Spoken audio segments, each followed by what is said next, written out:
And so I took a little bit from that, and I took a little bit from like Askoff, but obviously it's kind of a meme because people think that he just didn't coach at all like the past year on Titans, which is, I mean, I guess it's kind of fair to say. I guess it's kind of So you took a leaf out of that book. I was like that. I look pretty good.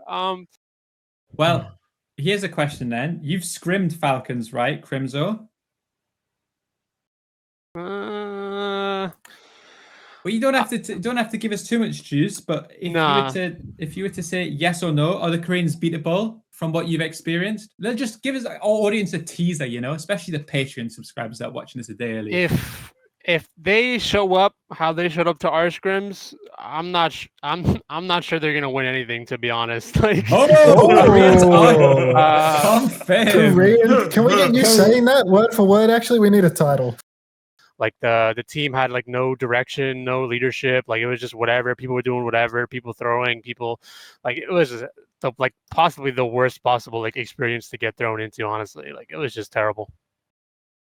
Did you ever talk about it? Because I know there was the tweet that was like you called him a bit of a bag, but have you ever like on any like podcast talked about it properly before, like the stories of the Decay situation?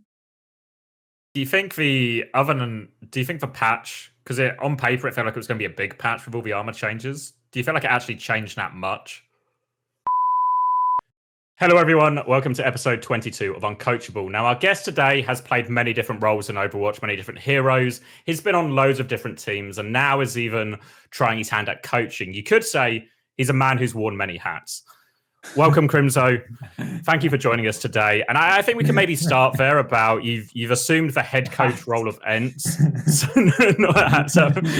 how are you finding being the actual boss in charge now, head coach of ENCE? I mean, it's been pretty fun. It's been something that I've been wanting to try for a bit. It's kind of turned out honestly, a little bit how I expected it to go. Overall, it's been pretty fun. I've been having a blast. I'm excited to keep going. Did you get to do much when you were like first sort of player coach originally? Did you actually get to do much coaching, or were you very quickly just having to replace Ghost? No, when I actually came in, I like had serious intention to like not be playing much at all. Like I really just wanted to be like the guy that comes in for like 2 flex if it's meta, and then I'll mostly be working with Gumba and like coaching mostly. So when I initially came in, I was doing a pretty good amount of like coaching and like talking with Gumba and like trying to implement like ideas and ways to play and like things to do. And I think, it was pretty successful at the beginning. I felt like, all of my ideas kind of like got through and, were able to be applied. But then obviously I was kind of needed as a player at the time. So I obviously volunteered and I was like, if you want, you can like put me in, we can see how it goes. And then we can like go from there. So that's kind of just how that all started. But I did have like a lot of intention of just like being a coach only and not really playing much. Did it stop then when you started playing, it was basically you stopped coaching as well essentially and focused on that, or did you still try and do a bit of both? No, once I was a player, I basically completely detached from coaching. I mean, honestly, my role in game was kind of like an in-game coach, I guess you could say, where it's like I'm kind of like trying to get the troops in order, trying to keep things kind of like in line. And I think that's why that was a big reason why I was like playing, is because I was able to kind of like be vocal and I guess like lead in a sense in game. So I was like, I guess like kind of doing a little bit still while I was playing, but mostly just playing and not really coaching much besides that. Did you have much of a problem then now that you're out of that? Who's in charge now? Who's like sort of assumed your role as in-game leader? That's actually probably like one of the biggest issues we have right now is kind of finding someone to kind of like fill in that gap, I think, because honestly, like, the team doesn't really have too many like very like vocal people in game. I mean, honestly, like Kev does it a lot in game where like he talks a lot in game. But as far as like someone who can kind of like, get the guys together and like lead and talk about, how we win and all that stuff. It's something that we've been working on a lot. It's gotten better, but it's still something that we are working on. So it's just like a work in progress right now, I guess. Do you, not of course to talk ill of the dead, but how is it now different with you in charge compared to Gumber? Like the presumption is that, I mean, I think a lot of people, including me, kind of thought that maybe once Gumber leaves, that ENCE would actually kind of like fall off, that like I think things would get worse. But based on scrims, you guys are actually better than you've been for a while right now. Like you guys are kind of pounding us every time we play. Like, is there a difference in terms of like the atmosphere, in terms of whatever, or is it just you guys have just got like a little bit of form now? Like, do you feel like the team is like a different vibe now that the nice man Gumba's gone? Honestly, I would say so. I would say like the environment feels like a little bit lighter. I think people are having like a little bit more fun. I think the team has kind of shifted from like a super serious, like every day, every scrim, like trying super, super hard, like mentality, and like being more like, we're going to have one day off a week. We're going to come in, we're going to like have good practice, right? Like good quality practice, but like, we're not going to take it like super, super serious, like much more relaxed environment, I think. Especially like with the players on the roster and like how much like experience they have and how long they've been around. I think it's kind of like resonating a lot with them to just kind of like, come in, play the game, obviously try very hard to win, but at the same time it's not like the end of the world if we lose a scrim, right? So I think it's actually been working out pretty well. I think it's something that I kind of wanted to try and like implement as soon as possible, and so far so good, I guess. Has that been influenced much? Because I feel like if I was to ask Chris, he'd probably say maybe someone like KDG is like someone he bases a lot of his coaching style on. You've played under loads of different coaches. Was there anyone in particular you were like, I want to try and be this type of coach, or I want to coach like this person, or anything you've taken from any of them? I think I've taken a lot from like each of them. I think I've worked with some pretty bad ones and I worked with some pretty good ones. I think probably the best one I worked with was probably Junkbuck. Mostly just because not like anything like crazy, but he was just pretty good at like keeping things kind of like in order, in line, I guess. And so I took a little bit from that, and I took a little bit from like Askoff, but obviously it's kind of a meme because people think that he just didn't coach at all like the past year on Titans, which is, I mean, I guess it's kind of fair to say. So you took a leaf out of the book. I was like that. I look pretty good. But like the one thing that I took from that was like the environment last year on Titans was like it was really chill. It was really fun. It didn't feel like you have to come into scrim and it's like, oh shit, I gotta go scrim. Like, oh my god, what's gonna happen? But it was like, no, we're gonna go in, we're gonna see what's gonna happen, and just keep playing and have fun. So a little bit of that, I guess, is kind of like the things that I was trying to take away from other coaches I've worked with, I guess. Yeah, like one thing that in my later career that I'm starting to learn, and I'm like even like this week I'm trying to go on it a little bit more, is I actually think, I don't know if this is like a Western versus Korean thing or if it's just like a human nature thing, but I actually feel like it's impossible to play well in like a really intense environment. Like I feel like actually every single time I get the feeling that my players are no longer having fun, just because either like the comps they're playing are like a little bit boring, or we're just losing, or there's just like this like expectation pressure to win. I never see players play the same way, I actually feel like it's like super fucking dad coachy and super cliche, but I actually think if you're not having fun while playing, it's almost impossible for anyone to actually play at their best. I don't know if that's maybe something where the Koreans are kind of maybe more used to like a fucking like super pressure environment, so they actually play it better under that.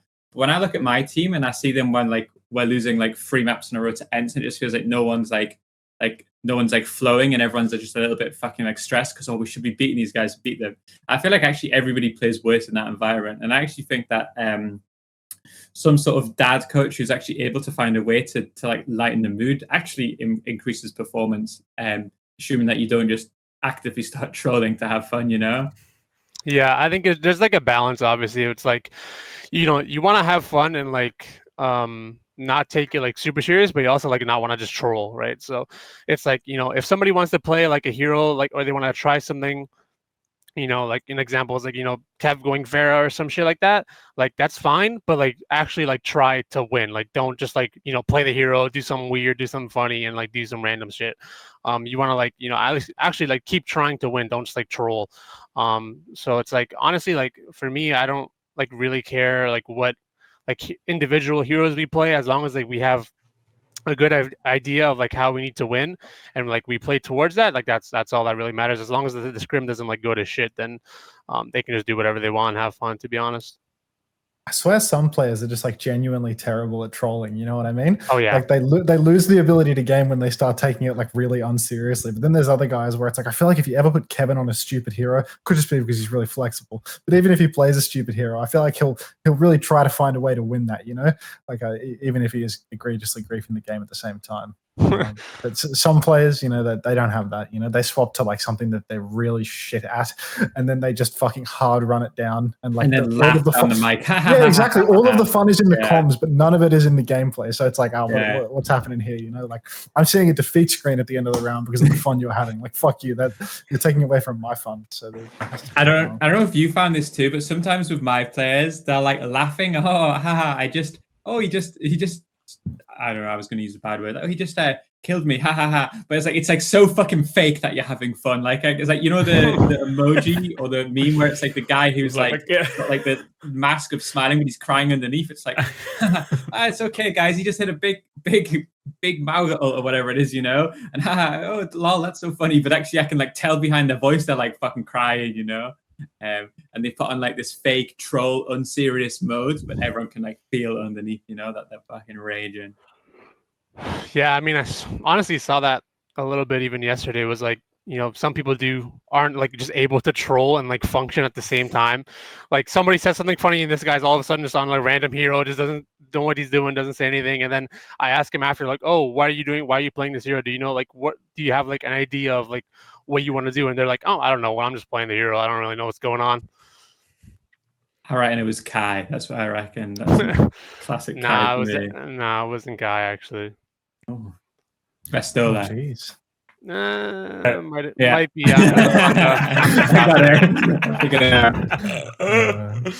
Can we, not to really depress you at the start of the podcast, can we talk about the grand finals and like the winners finals against those? Because like from the outside, it seemed like you guys like were doing fine. Like you had been doing fine for weeks, and then you went into that 1 week of scrims, and like it looked like you guys like mentally collapsed. Like lost every single scrim to every single team, lost all confidence, and then ended up like trying to like make like a plan B Bastion work, which to be fair was pretty fucking close. Is that actually what happened? Like, or was it just you just started to lose for no logical reason? No, that week was just doomsday. Like it felt so over. I think the whole team was kind of struggling to, I guess, like stay motivated. It did seem like you guys just had like a really good kind of like read on the meta, but also just like the meta really favored you guys. So honestly, I feel like it seemed pretty hard to think that we'd be able to beat you guys. Like it definitely felt like a doomsday week where like the sky was falling and it's over, like GG. And then we decided to just like try a whole bunch of random shit and see what worked.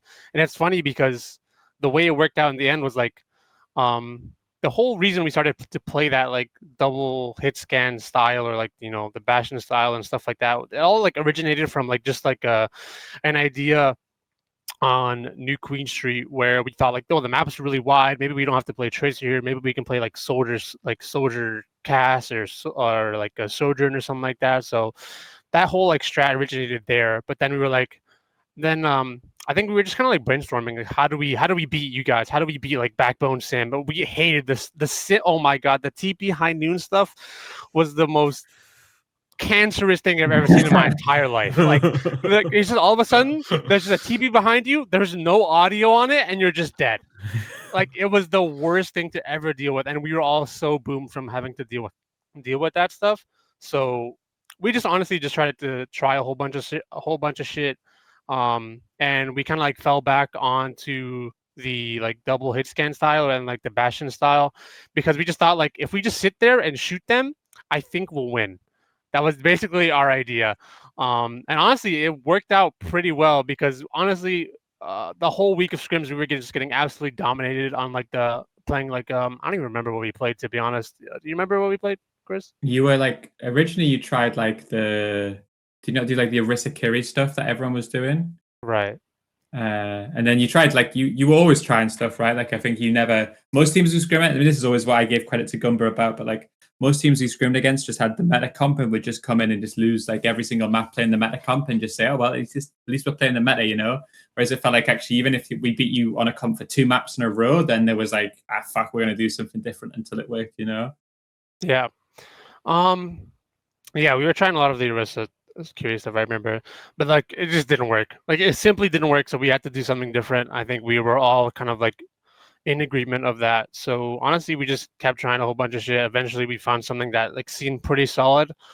And then even going into like the winners final, like I don't think we had like a big expectation to win. I think the biggest thing we wanted to take away from that was like we wanted to get like more info. And like see how the matchup goes a little bit more, and then we can like keep tweaking the like matchup and see what we can keep doing, and that's why like the grand finals was much closer. I think is because we were able to like go into the winners finals with like a mentality of like, okay, we're gonna see what's gonna happen. Obviously, we're gonna keep trying to win, but we lost, but it wasn't like I don't think it was like super surprising to anybody, but we definitely did like tweak some things and come back into the grand finals with a little bit of like a different mentality and also just like experience of like the matchup. Also, one more thing is like that whole strategy worked against Backbone. Right. Once you guys put in Psycho, yeah, it was a whole different story. Because I think if you had kept playing Backbone, we would have won. I'm pretty certain that we would have won.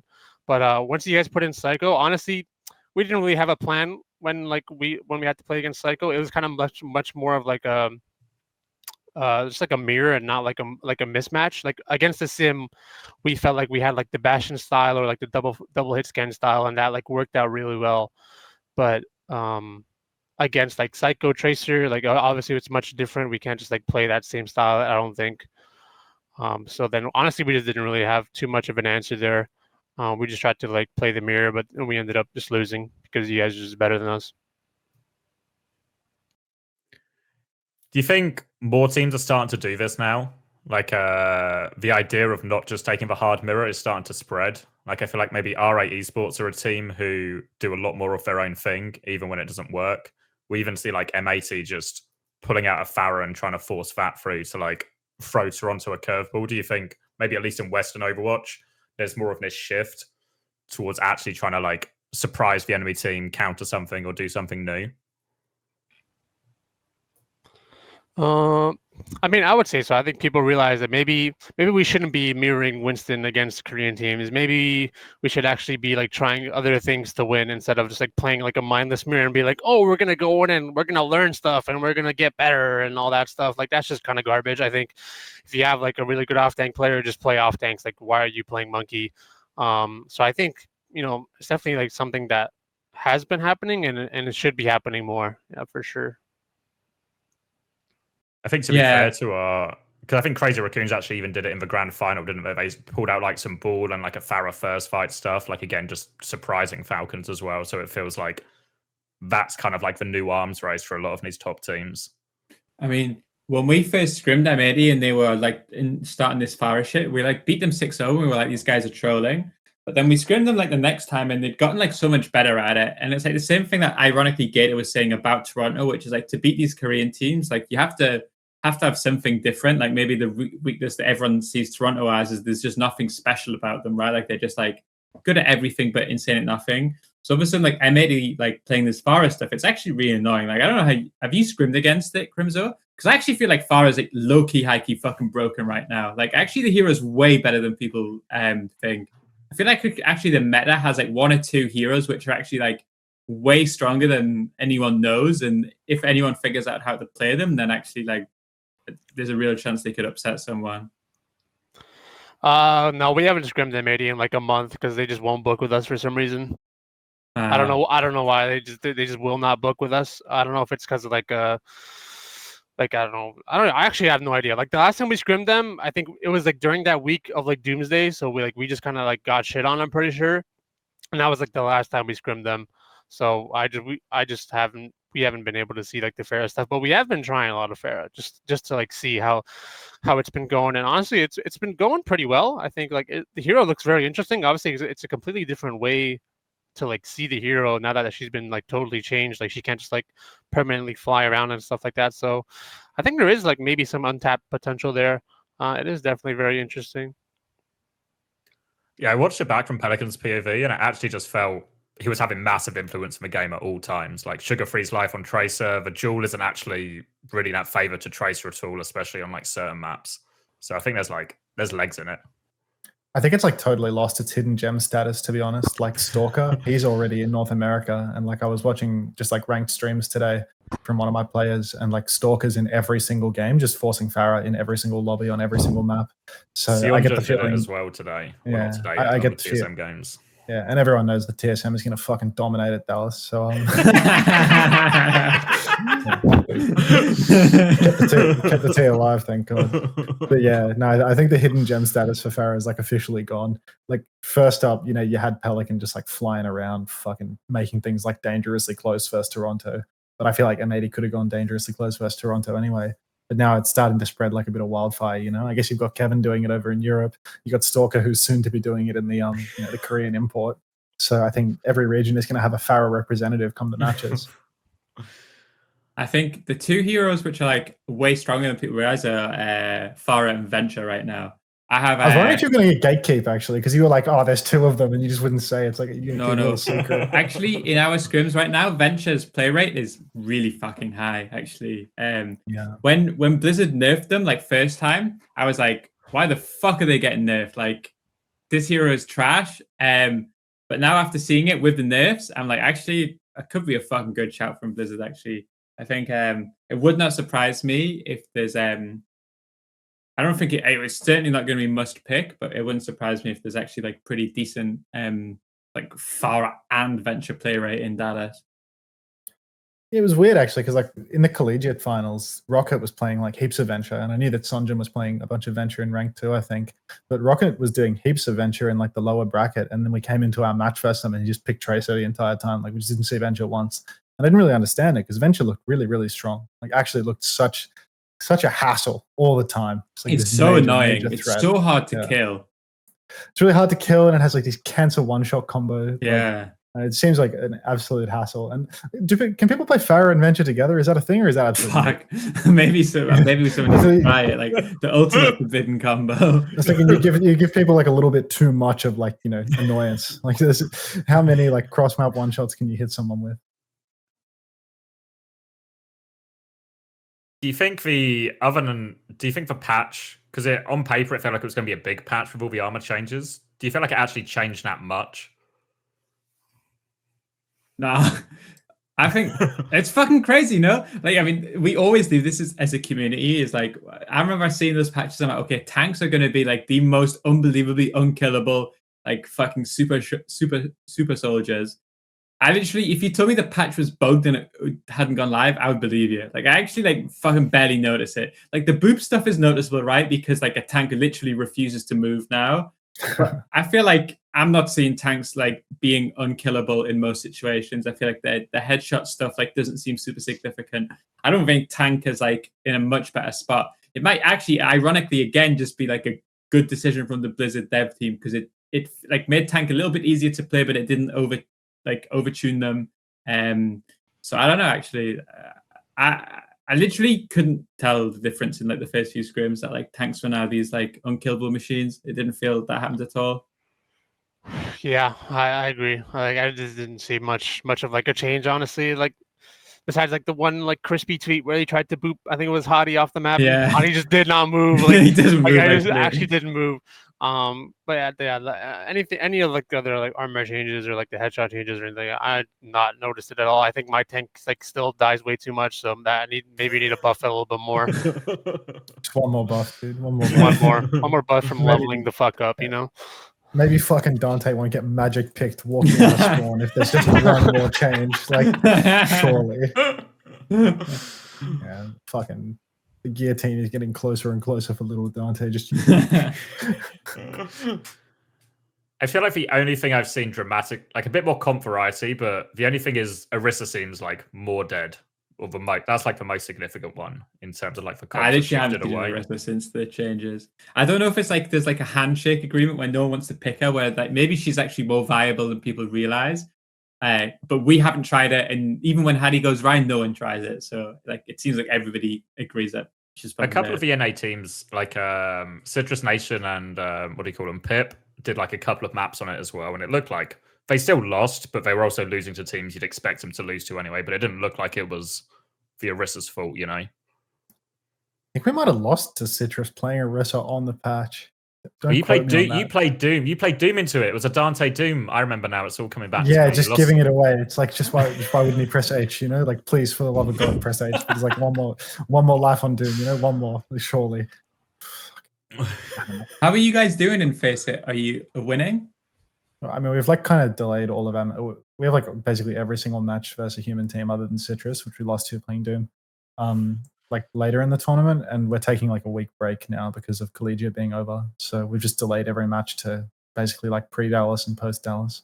So I can't tell you how we're doing in FACEIT because we're not doing anything. We're just jerking off. Fair enough. Yeah. I guess this should probably lead us to ask you, Crimzo, about your FACEIT adventures as well, because yours have maybe been a bit less successful. Do you want to? I guess the obvious place to start is to talk us through the draft against Ataraxia. I don't even remember the draft. I'm gonna be honest. I think it was like, I know the maps that we ended up with. I don't remember like the actual draft itself. I just want to say like I think it's so stupid that like the Western teams have to go through like the whole like FACEIT process and like play all these like other maps that aren't in the Dallas pool, and like we have to like kind of like do like a double. You have to focus on two things at once and like play like maps that you're not going to play in Dallas. So I hate that. It seems so weird. Like it feels like it's like always like a question of like, should we be like focusing a lot on like FACEIT, or should we like be focusing a lot on Dallas? Like, do we have to just like be like kind of like, you know, half and half with both? Should we be focusing more on Dallas? So honestly, I don't know. I think going into like the Ataraxia match, honestly didn't really look into them much at all. I mean, I knew that their roster had like, you know, good players, and I thought like it would be like a close match. But you know, if I had known the comps that they had played, I definitely would have been a bit nervous for my team. I think it had like all the makings of like a trap game of like, you know, we're not really paying much attention to them. We're like focused more on Dallas. Not really like too focused on like the match and like what they play and like trying to like beat them and counter them and stuff like that. So honestly, like, I mean, obviously no excuses. Like we still lost. Not gonna say like, oh, we didn't win because we were focused on Dallas. We didn't care or anything like that. No, we still lost. It was very interesting. Even like in scrims against them, like after that match, like for some reason it just always seemed like pretty difficult. We couldn't like find like a recipe to beat them. I think the obvious recipe is to play like some sort of like dive stuff, like some sort of like monkey comp or something like that. Like that seems like to be like the obvious answer, but not really possible with my roster. So we do have to find something like a little bit alternative as like an option. But I mean, yeah, it's like we just went in and weren't really able to like adapt in time. So we just ended up losing, I guess. Yeah, I mean, to give you guys some cover, I think everything you're saying is true. It's actually really annoying to, like, the Ataraxia game is the hardest because they're prepping only FACEIT pool. They're playing their double flex comps and they're super motivated to win. And we have got like, where like for us when we played them, it was the same. It was really annoying to play against them because actually like we hadn't really scrimmed against them too much, and we hadn't really scrimmed the maps that we were going to play too much. So we just kind of like had to go in. I mean, to be fair, I think you're right to focus on Dallas because even the loss, it doesn't really change anything. You're still going to be top 8. So I don't think that it massively matters. I will say too, like to get our European pre-cope in, we're kind of like getting shafted the most at this current moment in time. These Korean teams with all their fucking oil money and their Japanese money cope already. Like they've flown over to America, so there's no jet lag for them. They don't have to play any of these FACEIT shit, so they're just kind of Why doesn't your org fly you over? Because we don't have oil money, mate. We got restrictions, you know, and we got to do all this. Say that your organization is shite. No, they just don't have unlimited, like quite literally unlimited funds. That's what they don't have. Space station. They can fake a moon landing, but they can't send you to Dallas 3 days early. Is that what I'm hearing? That's exactly what you're hearing. Unbelievable. And then we've got to do all of this like first shit. Like for the European teams, we fly on the 29th. And what's our first game? Like the 1st of next month. Like we get 1 day. I think. We get like 24 hours to recover from jet lag. Then you've got to immediately do a media day, and then we got to play. Whereas you guys are cooked actually. Yeah. And these Korean teams, we have a day off for flying, right? They're just going to be in their fucking little boot camp somewhere playing. So honestly, guys, we're fucked. There's almost no way to beat these Korean teams, not because they're good, but because the system favors them. Cheers to that. The system being that because they're perhaps better, they get more resources from their organizations. Nope. Oil money. No. Okay. It's like Man City, mate. They won the league, but it's just oil money. Didn't mean anything. Everyone knows it's cheating. Okay. Everyone knows that it's pay to win. It's just the rich getting richer. Like what can you really say about it? Yeah, that's it. It didn't hit me until yesterday when I looked at like who was scrimming who on like my friends list, and I noticed that I think it was like M80 versus Falcons, and then you guys versus Toronto, like SSG versus Toronto, and then we were stuck with fucking silver reigns. Because there's like there's like 4 teams that are worth scrimming before Falcons came over. It's like M80, Toronto, SSG, and ENCE, obviously. And then once Falcons came over, now there's 5, so that means one team's gonna get left out. And so that was us yesterday being left out, and we were like looking at everybody else scrimming like real teams. We were like, that's fucking awesome. I'm really glad that they're here to take up all the scrims. Yeah, it's fucked up. I mean, we tried to talk Danny into not scrimming Falcons so we could, kind of fuck them, but Toronto. Danny is a cock, so I'm sure that he refused. That's it. Like immediately, they were slobbering on Falcons' dick to get scrims, so we all gotta do it now. Do you guys know Falcons is scrimming 3 blocks? Of course, dude. What else? Got nothing else to do. Got yourself a little boot camp. They're on $20 million a month salary. What can you do? They're probably enjoying their time in Texas, That's what they're all about. Taking in some of the local sites. Yeah, no. Isn't that the state where you get fucking like fearless and shit? We're getting like fucking sworn at in the streets, actually. Maybe that's not the place to be for a Korean guy. I'm not sure. Yeah, it actually was in downtown Dallas. I remember It's that. It's actually truly insane. I remember there was like a full-blown like Stop Asian Hate segment on the Overwatch League broadcast because people were fucking swearing at Fearless and spitting on him in the streets in Dallas. Like, I mean, to be fair, that's going to happen again in a couple of weeks in Dallas when Chris gets there as well. I mean, Uncoachable, we're trying to bring back Asian hate, Like that's our main goal. We need more Korean hatred, That's what I'm trying to do. Stir the pot as much as possible. Christ. Crazy Raccoons over early as well. I think they are not over yet, but we have scrims against them soon. I think, when do we scrim them? We scrim them on Sunday, so they at least fly this week, I think. Yeah, I think we scrimmed them on like Friday or something. Like we have 1 blockers, something like that. Fucking Japanese money, dude. Fucking unethical Japanese money. It's that East Asian money, man. You can't beat it. Like it's literally unbelievable. Then their stupid, successful economy. Unbelievable. Fine. Yeah. But at least Stockholm in November, we got that one. We got that one locked up. What's your excuse going to be for that one then? No excuse, mate. We're going to win it all. Ah, of course. Quote me. Yeah, quote you. Someone will pick a Farah and Jamie will just disappear from the universe. Like, it's fucking over. Yeah. Was that a sim counter all along? I don't know. I mean, people always probably really good at it, actually, comps, right? But never in like when people tried Farah against our comps, it was always like a full like we're going Winston, Farah, Tracer, and a Mercy or something. It was never just like we'll just play a brawl comp, but also Farah's here now too. Yeah, we thought the Farah was pretty good against Ram. That's what we thought, because actually the Farah ult gets so much value, especially M80 when they were doing it with Anna. It was like Nano Farah was actually like a guaranteed win, and then they would Barrage and actually getting really good success with it. So they had this like insane cycle. But I think it's like an Ataraxia thing where, like, I think if you put a little bit of time into prepping against it, kind of like the same thing against the Rhine comp, I think you can like increase your chances quite a lot. That's reasonable. That additional preparation leads to perhaps an increased chance of winning the match. That's why they voted me coach of the year, mate. Controversial Like statement there. Thought I'd fucking stumbled into Albert Yes fucking Twitter the way I was just hearing asinine comments repeated at me. Like, wow.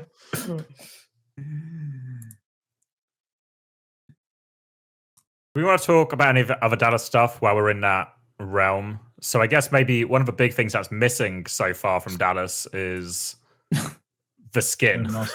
Oh, the money. skin. Yeah, good job. Yes. Where's the fucking skin? Crowdfunding in the tournaments in a week. You guys oh my God. My players were roasting me. They were saying like, oh, this like the game is fucking cooked. And I was saying to them, you guys are such fucking clients. Like there's a mid-season patch on Tuesday. It's so obvious the skin comes out on Tuesday. And I was like, yeah, just use your brains. Like, of course the skin's going to come out on a patch. Fucking roasting these fucking idiots. And then I was the client all of a sudden. Because on Tuesday, the skin didn't fucking come out. And we got a week. I had a theory. Some people said that they reckon maybe the skin is going to be out like after, like they're going to advertise it at Dreamhack and the skin will be available for weeks afterwards. So teams will they won't know what they're playing for, but there will be longer time to buy it. Maybe, but I don't fucking know. I mean, it's like the most predictable thing ever, right? Like the one thing they do for crowdfunding that it doesn't seem to be done right. I think it's completely cooked, to be honest. Like the fact that for World Cup, the prize pool wasn't that big for probably a more compelling skin with like a 20 times more compelling for longer, because there was it was like around for a long time. And there was like a national pride element, you know? So you got like every single Saudi oiler in the world rubbing their hands together and buying the fucking $70 Abo Majed pack. But instead, like this fucking shitty ass Hanzo skin that they've just forgotten to release. It's like they fucking tease it on socials. It's probably not ready yet, you know? I don't know, dude. Like they're tweeting and being like, come work with me because they're trying to get someone to design mythic skins. It's like they legit need someone to put the finishing touches on this shit because they ran out of employees. It's so fucking cooked. And you think that dog shit skin with a 25% prize pool contribution is going to get you to something meaningful? Like you're going to be getting like fucking $35 a piece for coming 8th. Like it's so I mean, okay, surely Blizzard guarantees some sort of prize pool. Like they've not announced anything, right? There's nothing official about. It's impossible from an optics point of view that Blizzard lets the prize pool for the major be less than the minor, right? Like that's a fact. Yeah. That's probably. No, I'm not buying it. I'm not buying it. I reckon that you say they couldn't let it happen from an optics perspective, bro. What optics? It's like you look up the word Overwatch 2. It's like Opera GX, the browser, is shitting on fucking Overwatch 2 every day on social media. Like you can't get any worse optically, you know? Like there's nowhere to wriggle anymore. It's just in the fucking ground, you know? So I really don't think that it's actually that controversial for the major to pay less than the minor, because at this point it's like they'll be like, oh, but look at how many teams participated in the minor, you know? More teams got a shot at that bigger prize pool of money. So for this major, it's actually reasonable for the pool to be lower because there's less teams. But it was like 3 regions too, right? Like there's no way we will win more for winning EU than winning Dallas. It's impossible. Just you wait. When the money is coming from the Hanzo skin, and the Hanzo skin is literally pure wank, doesn't even exist yet. You can't even buy it. It's like, even if you wanted to buy it, which nobody does, because it's a shit skin for a shit hero. It's great skin. It's literally the best skin I've ever seen. Please. I'd buy 4 of them if I could. Jeez. It's cooked, mate. Like you're going hungry this year. And your org is still paying out of pocket because they're only sponsoring 6 people for fucking to show up to the event. And every team that's going to the event has like an 8-man roster, including staff. So like, just pack it up. You've got Landon though. Landon's like the cheat code because his flight will be so much cheaper. Yeah, that's true. That's not even true, is it? Well, kind of true. I thought Landon wouldn't have a cheaper flight because he's not. No, he's back in America now, so he was in Sweden for a little bit. So right. The org did, to be fair to our org, with all their ethical, real money, not infinite oil money. You know, they flew Landon out, so he was able to play on low ping for the first half. So, but he's now back in America, so we'll pay for that one over from wherever the fuck Landon lives, and then Blizzard or FACEIT will pay for the rest of us Europeans to get over there 24 hours before we have to play our official. Cheers to that. I guess if one thing seems true from everything we've seen so far, is that there's no fucking money, right? So if you had a tiny budget and you have to run a year-long tournament and you wanted to try and make the money go as far as possible, would you take the gamble not to put any prize money towards the major because it's going to be crowdfunded, put more of the money into the other tournaments, and then just rely on old mythic skin Hanzo to save the day? No way. I would just trust the devs to put out the skin, in advance of the maybe tournament. that's what's happened. That's what because did the World Cup skin not do pretty well? What was it at the end? I thought it seemed like it did pretty well. Like, what was it? It says on Wikipedia. Someone Google it, like the overall prize pool of the World Cup was like pretty good considering it was only 500K, right? But that was only 25% of what the skin did. That's what they said, right? So it'll be the same 25% for fucking your shit. Well, presumably, maybe I'm just such a naive little boy. But if there's you're a naive little boy. If the prize pool is like 10p, then presumably they'll give us more than 25% because the World Cup prize pool was 374, by the way. Yeah, which means the skin did like 4x that. So but it wasn't just the skin, was it? Wasn't it like the team packs and like the? There was a bunch of stuff. Yeah, was it? It was like the icons and like the player, like the banners of like the countries and all that stuff. So it was way more than just like a skin, I think. Yeah. Oh yeah, like different tiers of bundles as well. Yeah. Yeah. You can see Chrissy's heart breaking in real time. Yeah, but anyways, we have rewind Hanzo. this. Well, in a completely unrelated topic, subscribe to the Uncoachable Patreon for only $10 a month. There is so much content. You get daily access to the episodes. You get to do a Q&A once a month. Totally unrelated, but please subscribe. We have a tier for $80 Australian dollars and 50 cents, which I'm going to assume is 50 real dollars. And I'm not entirely sure what comes at that tier. We thank you at the end of each episode from the looks of it. With the state of esports right now for Overwatch, give us the $50 tier. This guy's talking $10 for early releases on episodes. Do 50. That's what we need at this point. 50. Especially Chris. Yeah. You know, we also actually got our premium membership that was so premium. Now, we actually didn't even bother thinking anyone would ever pay for it. But somebody took someone took the $100 tier. So I think we have to maybe give him one of our kidneys or something. We have to do something for it. It's probably Gumba after he got like a real job and actually has money now. Making it rain. Gumba was the savior of Overwatch we were always waiting for. We just needed him to get a real job. He's gonna come back. He's gonna come back and save us after he like figures it out. He's gonna come back. Trust me. Gumba's no savior. It might be the opposite. Yeah, he's going to like raise the earth when he comes back. It's going to be a more of end of times thing.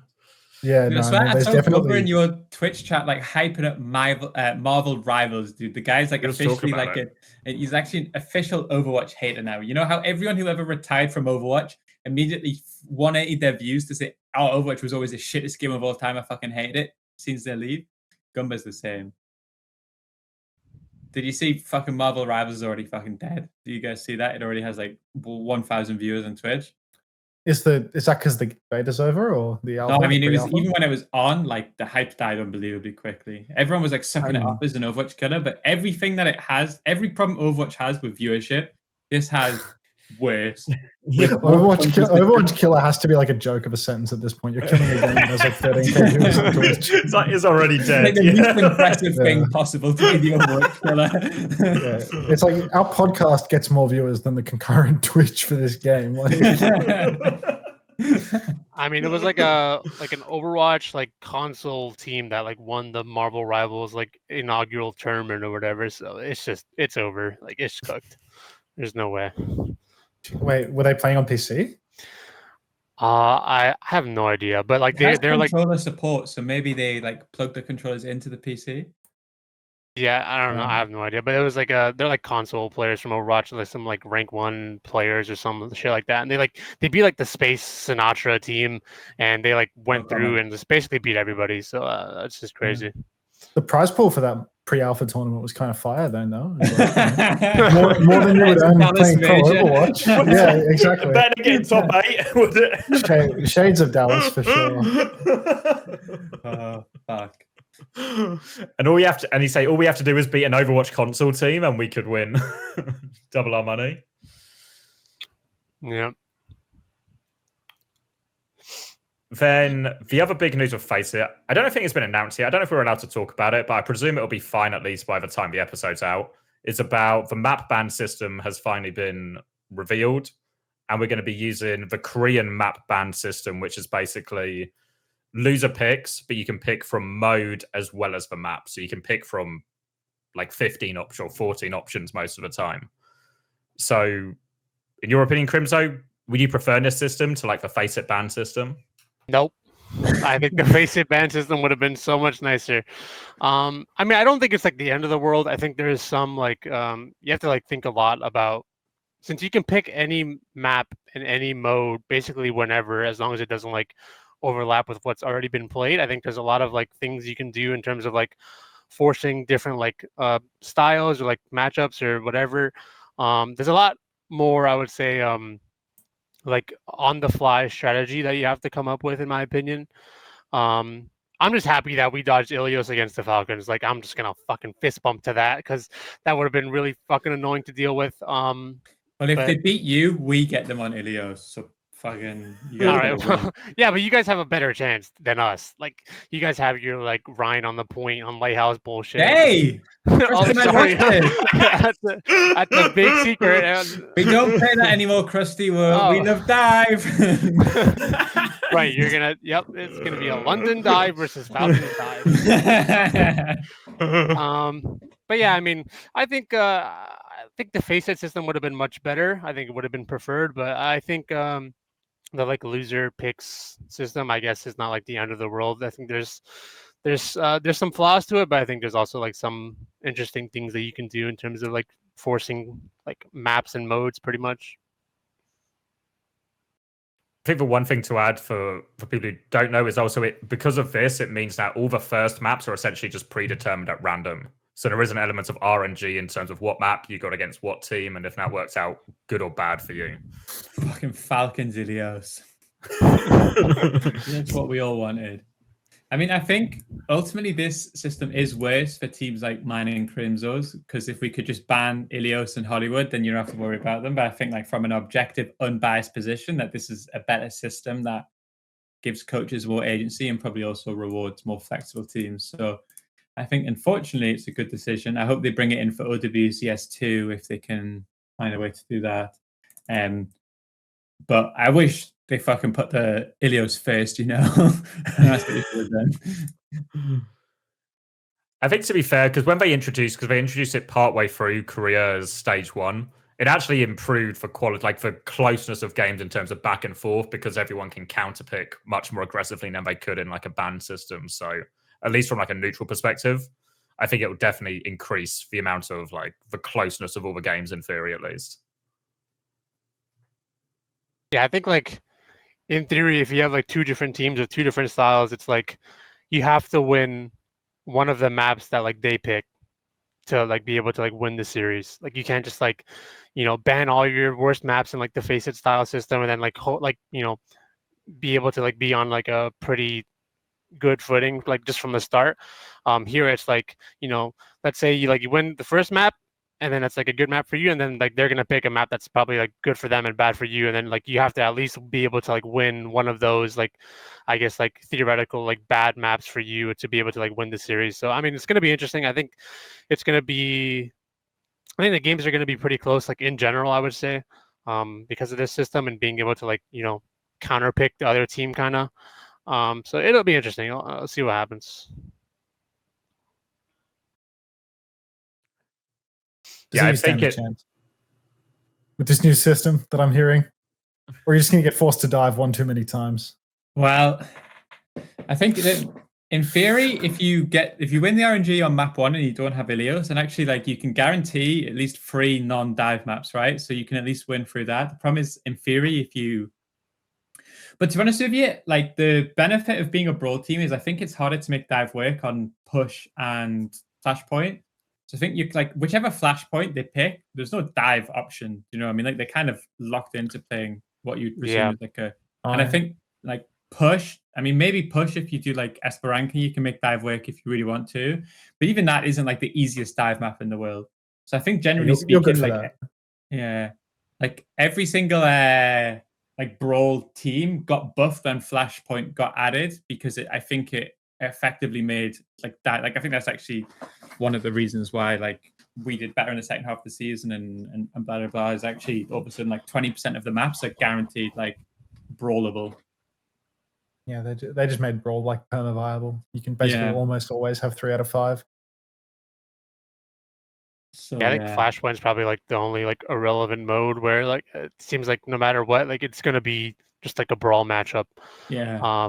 Whereas like every other map mode or like every other game mode, there's always like 1 or maybe like 2 maps that are like really favored to like dive, and then maybe like another 1 or 2 that are like favored towards rush. So, I mean, yeah, it'll definitely be very interesting. It should also be relatively predictable, right? Like I don't think anyone here is going to be surprised now if you manage to get a map 1 off any of the Korean teams. You're probably going to find your way going to somewhere like Gibraltar or something. So it means you then have a chance to like, you can like, you know what you're going to get, so you can either prepare something or try and do something a little bit different on that particular map. Yeah, you can prepare for the next map because that map is cooked. Like it's just over. You can prepare your pick for the next map. 15-minute mental reset, guys. Just take it easy on this one. So, anyways, Kings Row. Maybe London brings back like the sleeper Ryan picks, you know, like they just go back to the 2023 Gibraltar theory, and like Koreans just can't crack it. You know, there's just no hope. Let's see. Let's see. No, I think it's like keeping his secrets. Chrissy's talking about like how fucked he is on Ilios, but it's like Koreans can't pick Junkrat, so I reckon they're good for at least a Lighthouse. Like, no, we dive on Lighthouse. We dive. Yeah, sure you do, bro. Sure you do. We dive. Crusty Junkrat, we dive, mate. Don't worry about it. Korean teams are good for an Ana break. They're good for an Ana break. Yeah, seriously, play Ana Brig Tracer on Lighthouse, please, for the love of God, APAC. Like play Ana Brig Tracer Echo. That's what you need to do. That's the counter. Maybe put Lip on Genji. That might work. Ooh. No, seriously, if you can get Lip and Stalker on just like heroes they're shit at, ideally. It's just a free win because you're just countering the other team, I'm sure. Yeah. Well, here's a question then. You've scrimmed Falcons, right, Crimzo? Well, you don't have to give us too much juice, but if you were to say yes or no, are the Koreans beatable from what you've experienced? Let's just give us our audience a teaser, you know, especially the Patreon subscribers that are watching this a day early. If they show up how they showed up to our scrims, I'm not sure they're gonna win anything, to be honest. Like, Koreans are shit. Confirmed. Can we get you saying that word for word? Actually, we need a title. Yeah, I mean, I think that's a really good title. Obviously, they they just got to NA. They're still jet lagged. No excuses for the privileged class, bro. They flew first class. I saw Majed's Instagram story, dude. That guy was in fucking first. Like, they were arrested. Yeah, but I mean, obviously, like it was close, but it seems like they should be able to be able to win a little bit more. It feels like. I feel like I don't know what they're doing. It seems like they're not very good, to be honest. I mean, I don't know about those crazy raccoons, but this Falcon team needs to, I think, work a little bit harder. I think. Maybe a little bit more of a little bit more money, and maybe they can get where they want to be. They need to up the salaries to get those players pretty motivated. And they're going to really lock in for this major. Yeah. We have them tonight, so by the time this episode's come out, we'll have 6-0 Falcons, and it'll be coming home for Europe. So don't worry about it. That's optimistic. I mean, that's me. I've always been an optimistic Andy. You were always saying how, like, no matter the sleep adversity and all that stuff, how you're just going to crush the event. You're going to win Dallas. You're going to win Stockies. Like, you're good for it all. That's it. I mean, that's why they're doing this system, was to try to stop us from winning it, you know? Like, they really thought it would be bad if the Europeans won it. So they thought, we'll give them the jet lag, and this will probably put us in, like, a shit hotel with loads of noise and protesters outside, like World Cup, you know? So, yeah, no. They're actually going to put you on a university campus, and you're just cooked, bro. Maybe not in Texas, actually. They're just trying to nerf their best region. It's so obvious. Like all the debuffs are on us. Like we got the jet lag, we got the worst practice, we got the map ban system. Like it's just surely like there's no way like a European team is able to win this. I think it's too crazy. Too many odds against. It would almost be embarrassing if an American or Korean team lost. Yeah, but that's just what I think. The bookies have North America. They have obviously Korea as favorites, and then it goes North America, then Europe for the least likely region to win, they reckon. Probably, yeah. Good shout. Maybe they know more than we do, I guess. I don't know. Maybe they have some insider info. So then, I don't think there was too much else really of note. I guess maybe your game as well from FACEIT before we move on against Ataraxia, but we kind of touched on that. And then Toronto beat M80. I think we covered all of that. And the rest of FACEIT, I guess there was just some interesting games, but maybe a bit much for muchness. Yeah. It feels like actually like no one really streams their games anymore, right? Like if it wasn't for your content, I think it would be like totally full behind doors, nowhere to see it. Yeah, no one would have a clue about it. So I don't know what the solution is. I don't know if they need to get like more community casts for the games or with more like it feels like the player streaming stuff every day. It's like less and less people give a fuck about it. It feels like so. But I think that it's been okay. Like hopefully the playoffs is a little bit more hype for it. So the other thing too is like the FACEIT League's like monetization profit model doesn't need people to watch it. It just needs people to sign up for it. But I suspect there's also like an element of if people watch it, they're more likely to sign up for the next season. Do you think they actually got enough signups in the end? I reckon they'll do it again. I think we'll get like a season 2. I think if it stayed at them as it was like dead after season 1. But I think we might get a second season. Yeah, because I think they were like giving away codes and stuff too. Was the thing like not all of these signups are paid. Like a decent portion of these signups came from like free codes and stuff like that, and maybe some glitches. It'll be interesting to see how the playoffs do when it's like there's actual stakes in all the games. Hopefully they do like an actual broadcast for it as well, and then see how it does compared to like the OWCS. Hopefully they do an actual broadcast. I'll probably just like sheepishly ask in the matchroom chat, hey, could you guys post your codes often, maybe, please? Like that's kind of where they're at with FACEIT. Yeah, maybe they'll close down the first match for like a opening ceremony or something too, off the stream or something like that. That's probably awesome. Set an oil well on fire for an opening ceremony, maybe. Yeah. I don't know. FACEIT's so fucking Mickey Mouse, dude. I can't lie. Like, you get these admins that like come into the chat to do like the dispute resolution, and they're like, I don't know how to make a new server on the website. So can you guys just do it again? Like, can you guys just make a lobby for yourselves and do it all by yourselves, and then just tell me a score at the end, and I'll do that? And it's like, yeah, sure, that works, I suppose. Like that works better than the automated system, but yeah, I feel like everyone's kind of just it's like a fresh hire day after day. It's a lovely sounding keyboard, Chrissy. Sorry, mate. That's all right, mate. Then the only other, I guess, kind of tangentially related news, we can maybe do some roster moves because rosters are obviously locked for Dallas, but everyone else has been shifting stuff in FACEIT. But maybe the biggest news is actually just the return of the team from China. Once again, are back. They've got Rush in charge, which maybe seems like a bit of a surprise, actually. I don't think I connected the dots to get Rush through the door for that team. All right. Do you watch all of the Korean Uncoachable translations? Like, do you guys see them? I read through them a little bit. I know that they absolutely love Landon and they absolutely hate CJ. That's what I got. They fucking hate CJ. Never say CJ's name in Dallas in front of Koreans or it'll kick off. I have to acknowledge the hypocrisy of having someone who does an Overwatch podcast who's an ex-coach of the year who is super egotistical and outspoken, but I'm starting to fucking hate Rush, okay? Like, this guy is so fucking up his own arse, it's unbelievable, dude. He's on my list now. He's my next, you know how I always need someone to hate? Need a rival? Now. Yeah. What's Rush done, bro? No, okay. So he's like saying stuff like, oh, everyone hypes up Hattie's rhyme, but they need to win something. I won with this. And he always talks about the fact he's fucking winning. But if you were such a good coach and winning, why the fuck are your players picking Krusty and Junkbuck to coach them? Like, why didn't they want to fucking bring you back? Why did the World Cup was so well coached that you finished 4th behind these fucking European contenders players, you know? Like, this guy, man, fucking Max was right all along. dad coach vibes. I should have known it.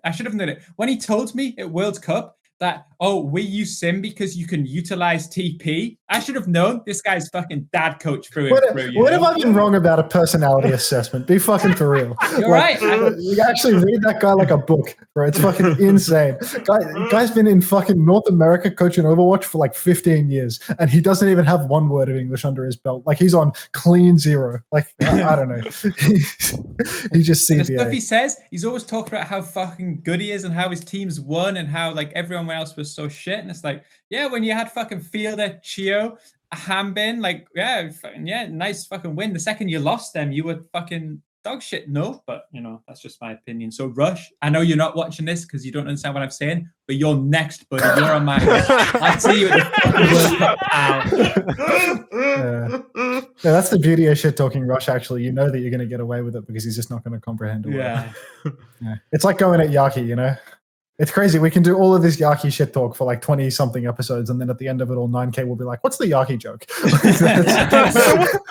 the deal with this? So what's the deal? Why is Ante getting added 500 times in the reply to this Yaki picture? Like, actually insane. And this is also like I think you guys maybe have talked about this in the past, but it's also like why I think like when Overwatch League goes around, it just felt so boring, like not like just no personalities, nothing. Like I was watching like the COD like playoffs thing like yesterday or whatever, and those guys were just shit talking like crazy, and they were just saying some like absolutely like abhorrent shit, but like that just can't happen in Overwatch because like half of the fucking, or like not even half, the majority of the league just doesn't speak English. Like how are you supposed to shit talk people who just do not speak English?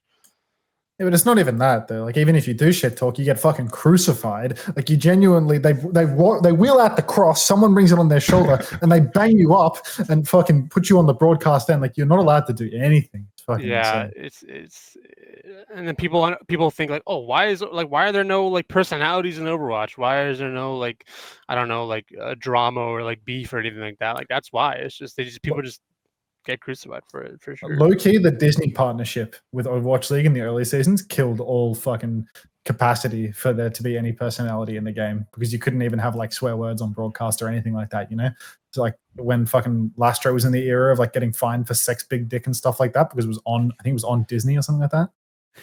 That sort of stuff, like killed the product for life in terms of people being able to express themselves. And then, like, even in season 5, it's like Reiner's getting $1,000 fine for sticking the finger up, and they put the camera on him. They make content out of it, and then it's like they're in Hawaii flipping each other off across the desks. They record it, put it on broadcast, and then fine them all $1,000. It's like what? Sean Miller. It's a good hustle. It's a good hustle. Okay, genuinely, it's a good fucking grift. But I do think that for the 2023 playoffs, like a final match ever of the season, they should have tarred, feathered, and then crucified Sean Miller on the stage. But that's just me. Well, the crowds tried to, right? The crowd did their absolute fucking best to get this guy. It was way too funny running into Sean at the playoffs, and he was walking around with like a baseball cap. He was like the celebrity incognito, he's backstage, cap, just fucking hiding. It's like, oh, hello, Sean. He doesn't want to be spotted. Maybe that's another reason. Go on. Oh, I was just gonna say maybe that's like another reason why, like, whenever people do like try to like show off a little bit of personality, they get like basically just fucked for it, because also like it's just rare. So like every once in a while it's like there's always like one person just shit on, but like what if like just everybody started talking like crazy shit and we just get like a mass like drama just starting, and then that way everybody can get crucified, and then it's like it's lighter for everybody. Maybe that's the secret. It's I mean, you're right, but it's fine. It's just so hard to be. It'll never happen. When you I know it's actually not are the punching bag, it's actually unbelievably mentally taxing. Did you guys watch the boxing this weekend? Probably not, right? No. But it was like Tyson Fury, who's just like this unbelievably obnoxious shit talker, massive fucking fat cunt, versus like this standard Ukrainian, basically Korean, stares down nicely, only says respectful things. And then when this fucking Ukrainian boy won, everyone was so happy because they were shitting on Fury for talking shit. But the reality somewhere is the fact that this guy was so outspoken and so unlikable was the only reason that the fight was interesting, because he wanted him to lose, It was two respectful guys just going, yes, it will be a great honor to fight you. No one fucking watches that shit.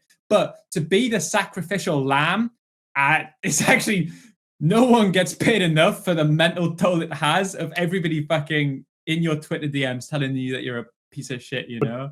To be fair, the amount you get paid for boxing might actually be enough for that. Yeah, I would do it. No, actually.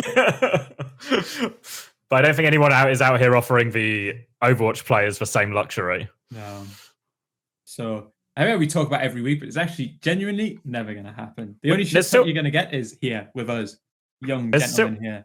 There's still a hangover from it, right? Because we talked about it with the broadcast, and they started putting like Chris and Gumba on, and then Gator and Cass on. And then we were asking, turn on the match chat as well. Stuff's happening in there. Nice way to get personality when no one's in person. And they were like, that's a bit too spicy, I think, still. So still no match chat. So there's still like this weird hangover. Now we're worried about alienating the 4.5 viewers we have left with any too spicy for TV match chat. Yeah. I think if the broadcast saw their one like match chat log with us in the SSG scrim that one time, they would have actually just had a heart attack. I was actually so heated. I don't know how the fuck it happened, but that fucking scrim was actually outrageously heated. Like that was, I don't know what was going on. That was crazy. Well, there's like a fallout now. They could even saw it in the SSG Ataraxia match chat where Shockwave started typing after like round 1, and everyone's just like, let's just be nice today. We'll just be nice today. We're still processing the previous events from the ENCE scrim. There's like we need a period of calm after that. Fucking Chase Dodge, dude. This guy was the biggest instigator of them all. Typing so much from the bench. No, he's actually the rank 1 instigator from the bench. Like he's just talking mad shit from the bench, just saying whatever he wants. This guy's stuck in his country, he can't leave. At least let him do something, you know?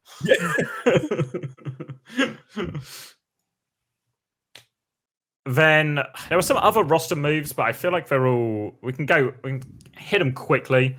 So Admiral went to FMCL. And that means Wimone had to die because of the import rule. Wimone went to Students of the Game. And then also Tree and Kaluge, then they were on Students of the Game, but apparently they're now on M80. Nice shout from Unter, by the way. Right. Of a Tree call. Yeah, when you were up with Gator face-to-face 2 weeks ago, you told him that Tree was going to be on his team, and he was like, no, and then he signed him. Yeah, that's my bad, actually. Maybe I just like reminded him that was his plan all along, you know? He's like, oh, yeah, I was going to do that. Good shout. And then I think I get a feeling that, you know, maybe Gator might want like a backup for Hawk kind of situation, and Kaluge is just like eternally playing this game of like, you know, tease everyone permanently all the time. It's like, oh, I'm gonna retire, I'm gonna quit, or am I? And like over and over again, Kaluge is just like teasing everyone, and you know, because Kaluge and Tree are kind of tied together at the moment, I think, you know, Hawk goofs off in a couple of scrims, and Gator's like, all right, let's pull the trigger. Let's give you that extra motivation you need to finish up Dallas. We have another tank now.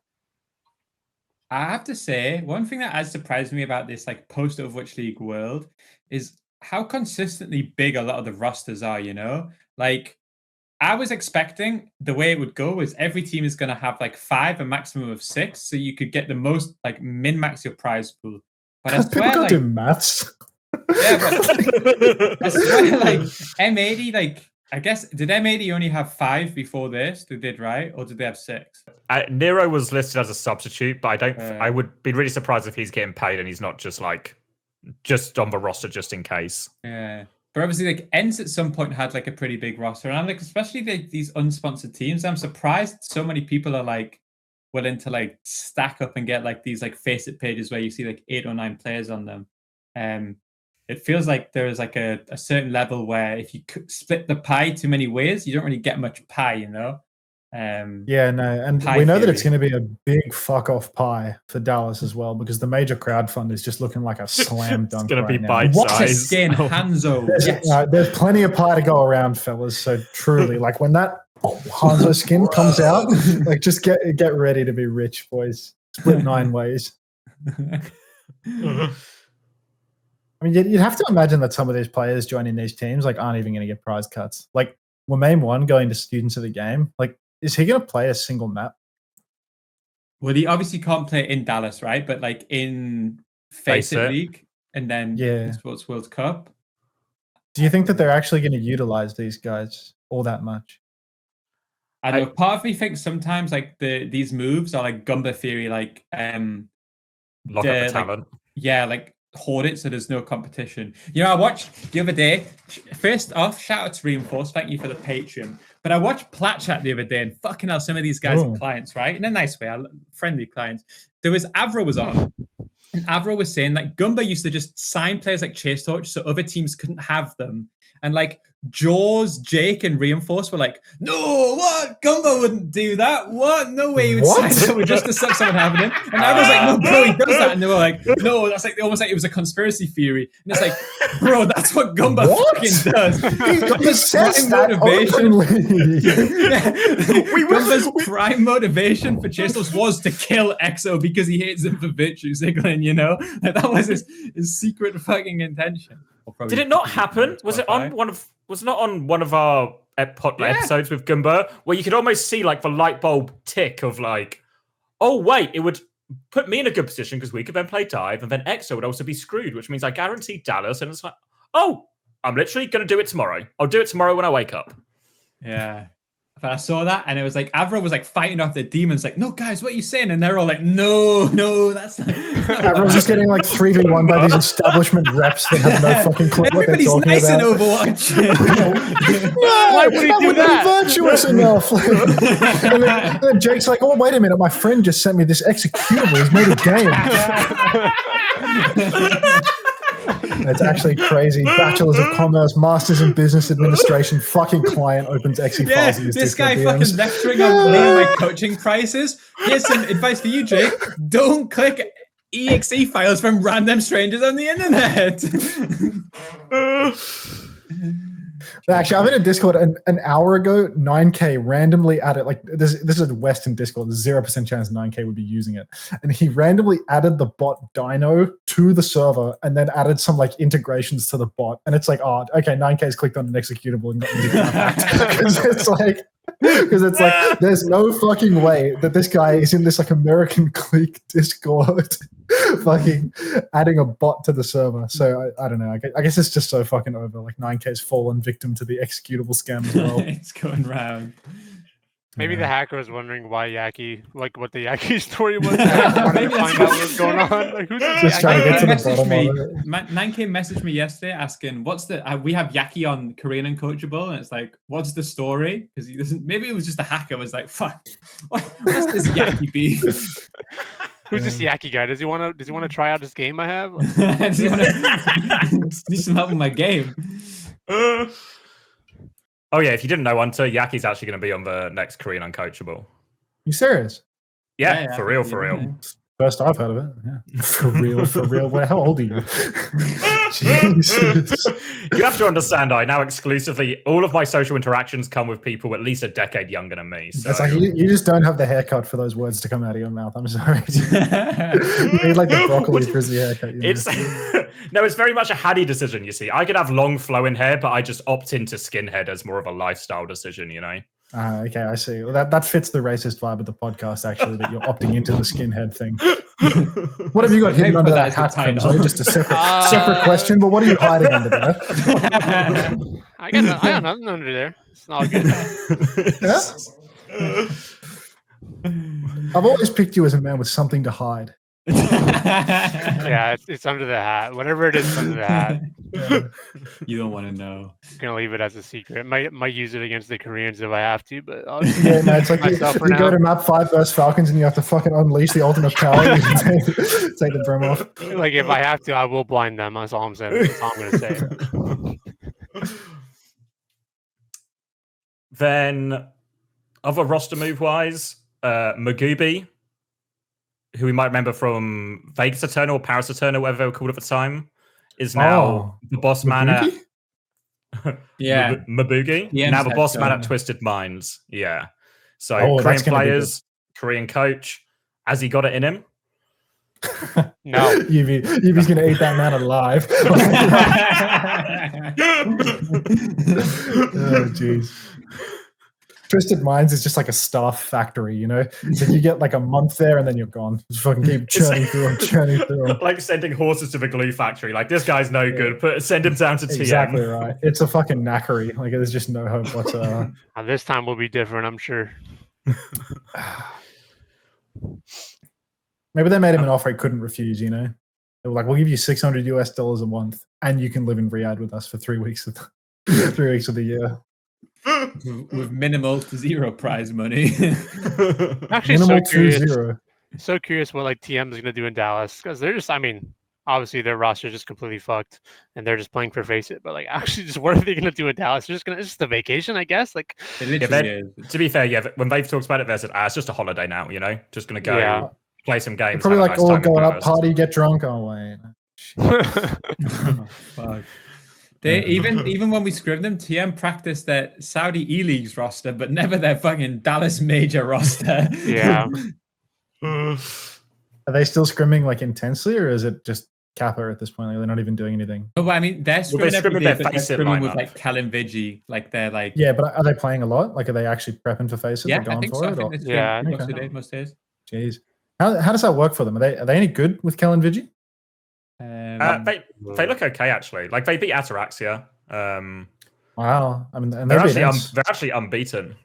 They haven't played SSG or ENCE yet, Twisted Minds, but they look okay. I don't think they're like ENCE SSG standard, but they could quite easily get like third or fourth alongside Ataraxia. I think they're still better than most teams. Yeah. The way I reason it is that, you know, if they beat Ataraxia and Ataraxia beat ENCE, and ENCE has been beating SSG in scrims, then Twisted is probably the best team in Europe right now.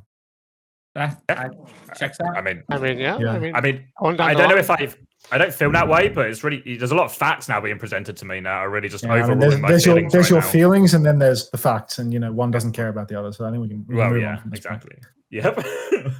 Then I think this actually happened, or it's not happened yet, but the Fnatic have announced their return to Overwatch, and I think it's very much this is expected. It's going to be Yeti. Yeah, I would say so. I mean, it makes the most sense, right? Like, already qualified for the World Cup. Fnatic clearly wanted a team for the World Cup. Presumably, like, the only unsponsored team is like they're more students of the game. Presumably, Yeti have a higher chance of placing higher than students of the game. So I think, yeah. I mean, I think that there isn't many spots left at the World Cup, which, like, assuming everybody who qualifies is who be expected, that's unsponsored now, right?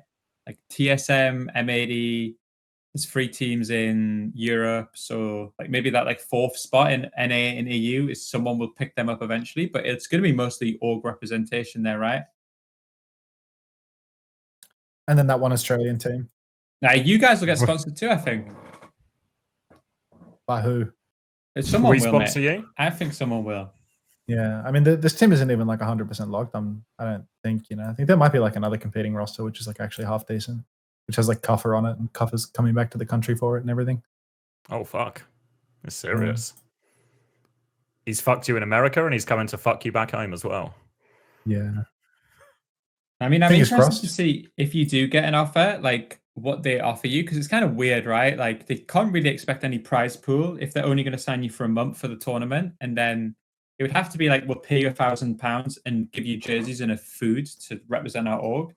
You say that, but like, I think they got preliminary offers already under the assumption that they were going to get it, and they were even worse than that. It was like significantly less than £1,000, and they were asking for prize money. You know, it was like, sign the dotted line if you have a mental handicap. You know, that's basically the kind of deal that they were giving. So which one did you sign? I signed the dotted line immediately.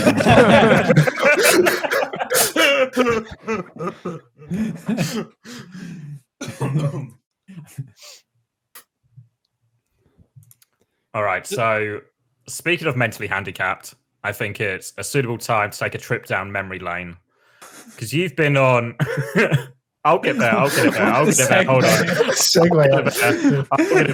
on. I'll get it there. So we'll take a trip down memory lane, because Crimzo, you've played on a lot of Overwatch League teams, and especially if we go right back to the start of your career, some of these early teams definitely feel like there was an element of, I don't know what you call it, like classic early Overwatch League rosters. So I want to start asking you about Dallas, because this roster, who was actually on the roster when you started? Because it ended up with like Gamsu, Note, Decay, Doha, you and Closer. But Yeah. what was the actual? But it changed a lot in the season. So who was actually there when you got there? So I joined like a month before the season started. Initially during that off season, I thought I wasn't gonna be in the league at all. But then like Arrow really wanted to like try to get me on the roster, so he like had to like talk to the Astro or whatever and like try to figure out a way to make it work. Cause like, so then at the time that I joined, it was like I gotta remember. It's like Gamsu, no, they were there, and then there was like the DPS was like there was just like a million DPS. There was like Decay, Doha, AKM, Zachary. Oh, Trill was also on that roster, I think. Yeah, he was. And then there's just like a million people, and then supports was like roster I've ever seen in my life. I don't know what was going on. Then supports was like me and Unco, and then like Closer, Harry Hook, and then am I missing anybody? I don't remember. Timer, maybe? Was Timer there? No, he wasn't there. He wasn't there. Was RCK there when you were there? No, that was a trade for Note. No, he wasn't there. Yeah. And that was the worst trade of all time. And then there was like 5 coaches as well at the start. There was like Arrow, Vol'jin, Young, Tickety, Jane. Was Jane Jane there? Gone. Was he not? Wait, did Jane stay season 3? I don't think Jane was there. I think he was working as like content for Envy at the time. Oh, okay. Or like Fuel, whatever. So that was like your question was like who was on the roster, right? Yeah. And it was everyone. So everyone you could possibly think of was on that roster. Yeah. So I don't know. I always feel like the early Overwatch League years, especially some of these teams, are just full shit shows. Was it a full shit show? Like what was? Oh yeah. That was the biggest shit show I've ever been a part of. Like holy shit. Was it your first team? Yeah, it was my first team. First year in the nice. league, and it was just a complete shit show. That was the year like the fucking whole like fucking pandemic started. Like midway through, like I got a call that my fucking mom had breast cancer, and she's fine now. She got past it, but like, it was just a complete fucking shit show from the very beginning. Like that entire year was just fucking miserable. Like the team had like no direction, no leadership. Like it was just whatever. People were doing whatever. People throwing. People like it was just like possibly the worst possible like experience to get thrown into. Honestly, like it was just terrible. I like distinctly remember scrimming that team and like having Kai play Kree on Junkertown. Like just it was like full Widow meta at the time. Having Kai play like Kree on Junkertown and he killed Decay a bunch of times, and then the next map Decay was like AFKing on Anubis, just like push up emoting on Anubis for like an entire scrim. Like your team is like actively trying, you know, like you guys really want to win, and Decay sprints away from the fight, goes to second point and starts doing push-ups in the mega room. And it's like what the fuck is going on here? Like this guy's actually just completely throwing their scrims, like not even 1%ing. Yeah, I mean it was a complete shit show, and like I understand like why he like tilted off like the fucking planet and like he was just like didn't care anymore, but like at the same time like doesn't mean I can't like just call him like a fucking dickhead for like completely like throwing like every single scrim every single time, because we were still trying, right? Like we were still like trying to like be competitive. Like we were here, we're not even want to like waste our time. Like we were still trying to like play the game, but like I distinctly remember like Hanamura's second point, like we were like all calling to like back after like a fight loss, and then he just like fucking bobs down the point, bob down the point, and then he's like, oh, we're ulting, I guess, and then he just runs in and dies, like just 1v6 basically, and like that's like basically exactly what we were like dealing with for like a month or so, and like it was just so tilting to see that, and like that's why like the whole like fucking thing started with me and him. I feel like it was did you ever talk about it? Because I know there was the tweet that was like you called him a bit of a shitbag, but have you ever like on any like podcast talked about it properly before, like the stories of the Decay situation? I think I've done like an interview in the past, like a written interview where I've like said some things. I don't know if anybody's read that. Probably not, because it's a fucking random fucking interview that nobody cares about. But I mean, I talked about it. I said like I basically just said what I just said is like, you know, I understand why he did it. Like it was a shit show, but like I still think like the way he handled it was just terrible, and like we still had like something to like try for, I guess, but he just had like a completely different like mindset on it. So he just didn't give a shit, just threw every single scrim and he just didn't really care. I feel like what he was doing was like low-key, high-key smart, you know, like he was just griefing so egregiously that he could get out, you know, that the org would actually trade him. Yeah, and then no, we dropped him, and then the fucking league came up with like a magic rule where like, players can be re-signed for like whatever certain period, and he goes to Washington, and then they beat us, and I wanted to fucking break my entire setup. Like, could you imagine?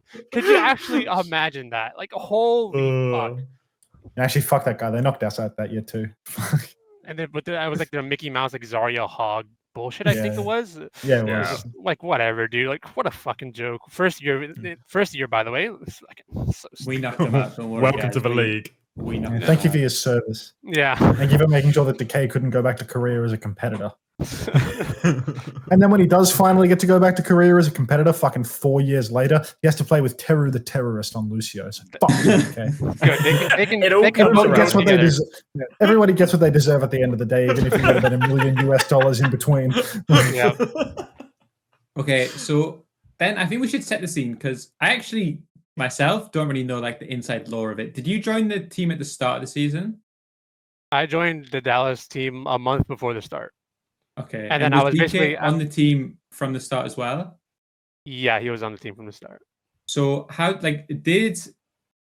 did it take? Like, were you guys having like good scrim results? Like, were things going well, or did it like how quickly did it transcend into this like tilt shit show, wanting to end it all type of situation? I'm trying to remember like the timeline, but it definitely started with like when like we couldn't like be in person anymore. Like, I think that's like the obvious thing that really stopped us from like being able to be like a functional team, is because like we had so many different players and like so many different like, you know, personalities and like all that stuff, and we were like basically like only able to like see each other for like a month, and then the rest of the time we were all like locked in our own apartments, like couldn't see each other, couldn't do anything. So basically, honestly, like a month, and I don't think we ever like had like really good results. Honestly, we were always kind of like just like mid or bad. And then it just all like fell apart pretty much instantly. Honestly, I would say. Like and then like Valorant came around, and then everybody wanted to just play that, and like nobody cared about Overwatch anymore. And so yeah, I'd say like 1 month in, like it was just a complete shit show. After 1 month, like it was just everybody was doing their own thing. Nobody really cared. Like it was just a complete shit show at that point. Yeah, I forgot about the Valorant release in that year. How like people were actually, Yeah. at least on Valiant, I know that like fucking half of our team got these like mental health breaks to go and fucking play Valorant in the middle of the Overwatch League season. And it's like, Yeah. what the fuck is going on? It's like you're a full-time salaried player for this team, and Packy T, God bless him, you know, the fucking good man that he is, all that. Yeah, fucking, he lets KSF apply, just start jerking off. Just go play Valorant full time. Yeah, you don't have to come to scrims. You don't have to do anything. Like, I get it. We're all depressed because we're in our apartments because of COVID, even though these motherfuckers were completely devoid of social interaction regardless. They're like full-time gamers. What difference does fucking COVID make to these people? So then they just go and they play fucking Valorant full time while getting an Overwatch League salary. I think Trill might have done the same thing over on Dallas, although he wasn't fucking playing anyway, dude. Like, you know, even when that guy was playing on the Overwatch League roster for like one map out of 100, you know, he was still finding a way to boot up Apex Legends mid map to, you know, not practice. But it's just, what a year. Yeah. Nobody being held to a standard.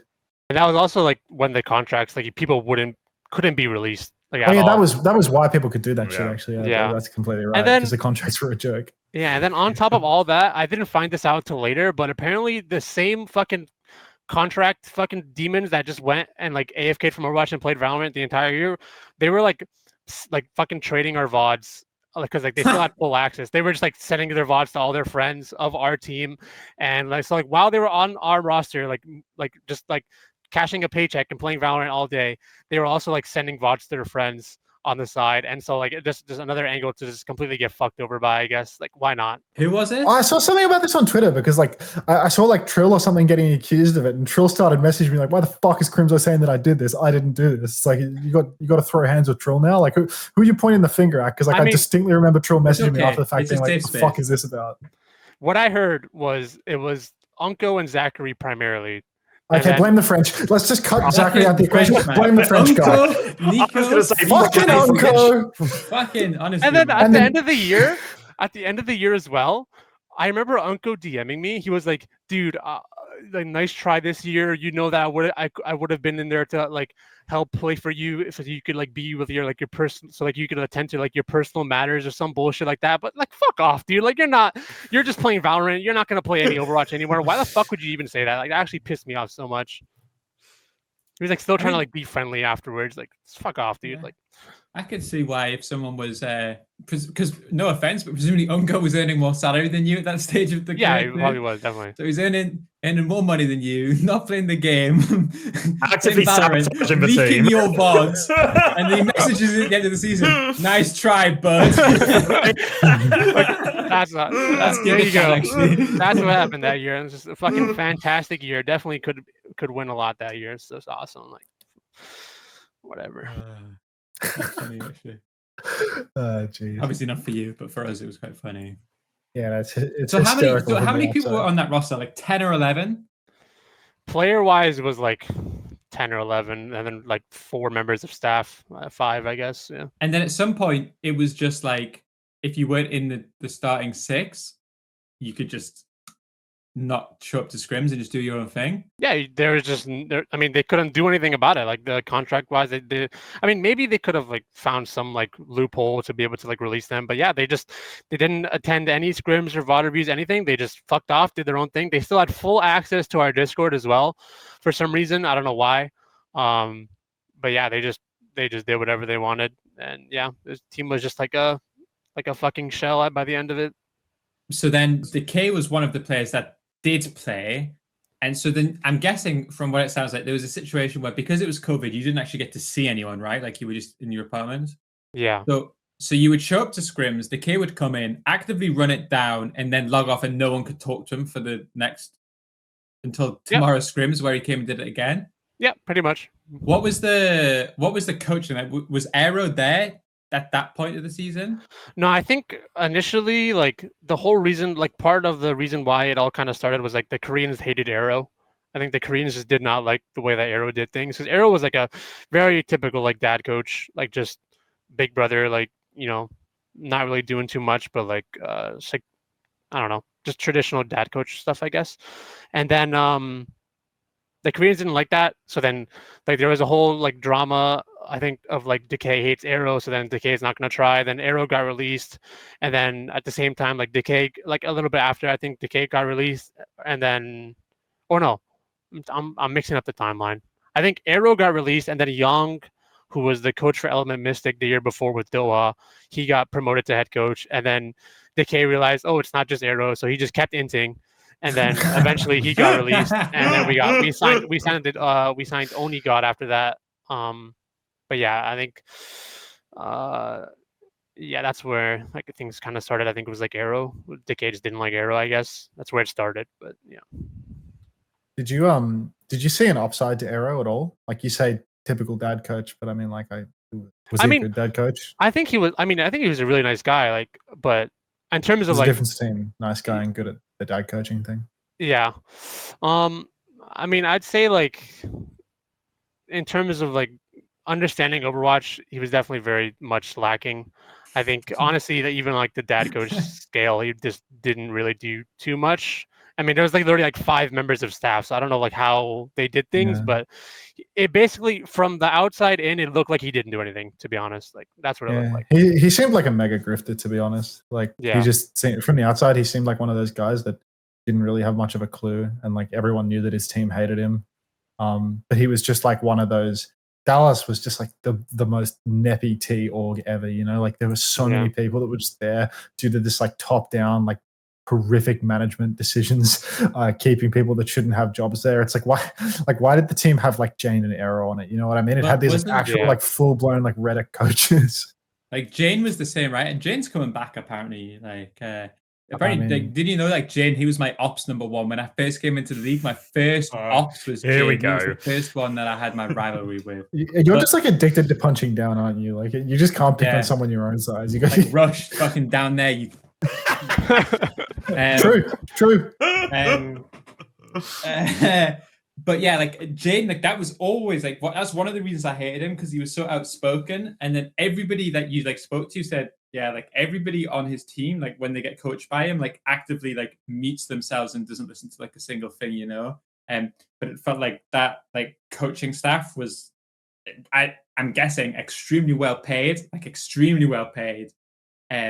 And it felt like from the outside, like as us coaching purists, you know, like there was probably a lot of jealousy about how they got that gig, you know. Yeah, I forget one thing actually. Like you're talking about there's this team that has 5 members of staff that are all extremely well paid. You know, when you get like these Redditors putting in the comments about how like Overwatch League killed the product and was like bad for players, you know, like it was bad for pro players, even though it's just the biggest load of bullshit ever. It was fucking amazing for the pro players. Like literally everyone involved in the first few seasons of Overwatch League was like a mega beneficiary. You should look up the house tours for the season 1, season 2 Overwatch League teams.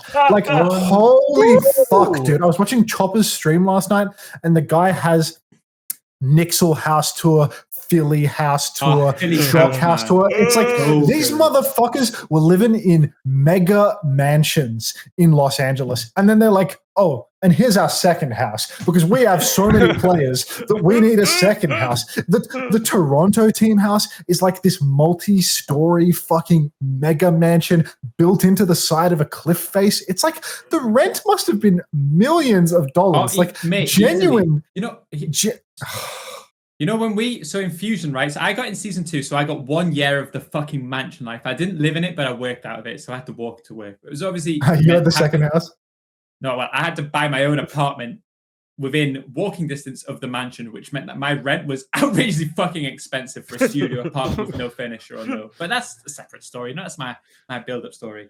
But you know, when we sold that house, it was an unbelievable house. It was like 7 bedrooms, million bathrooms. Like we had pool, we had hot tub, we had like an insane garden. Is this the Philly one on the screen right now?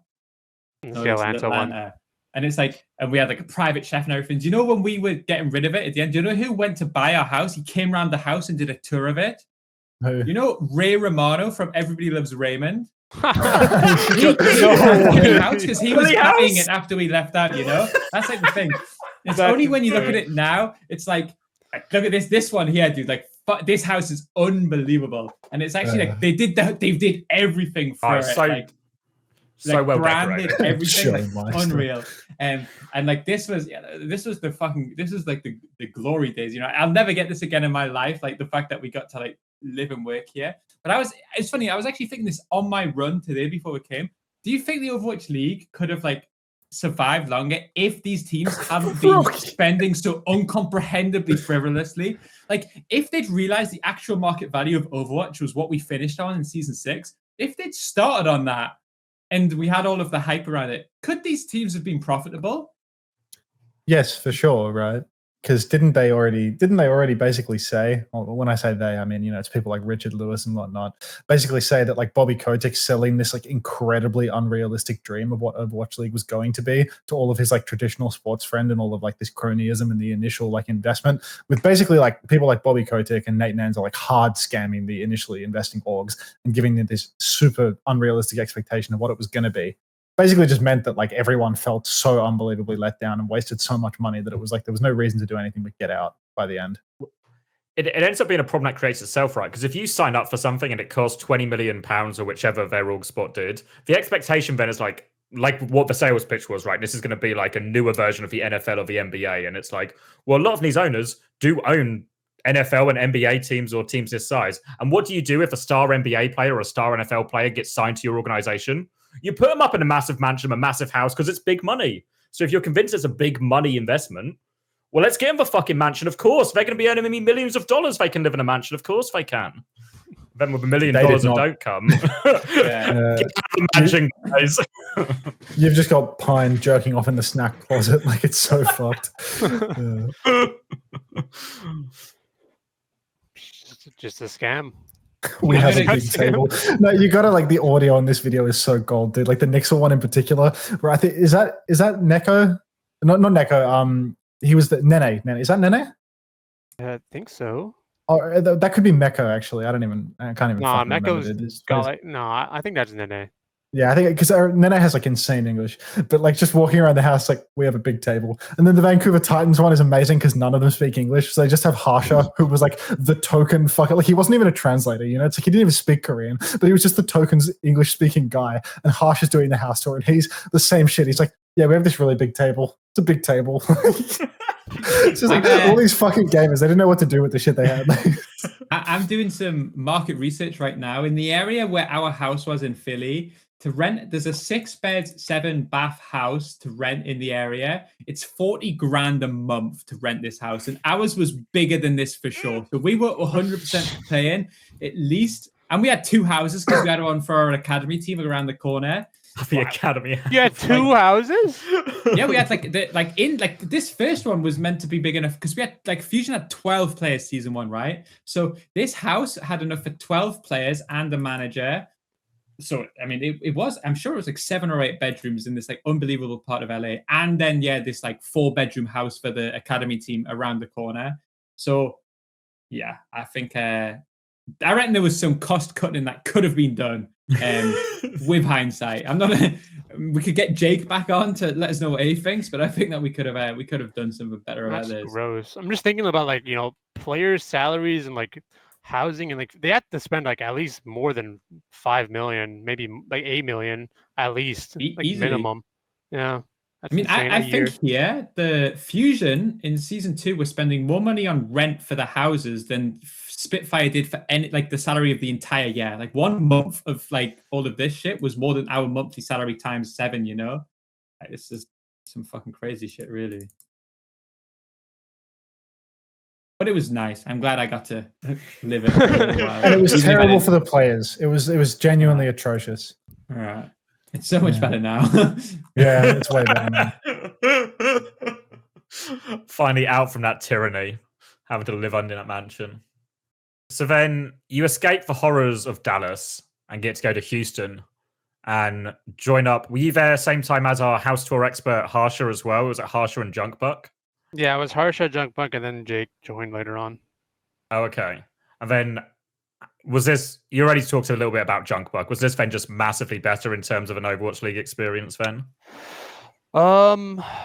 Yeah, in terms of like being able to like compete and actually like play the game, like definitely like the best experience, and like the level of like competitiveness was like the highest of like the 4 years of OWL that I played in. It's just like we were trying really hard. I think we were a pretty solid team.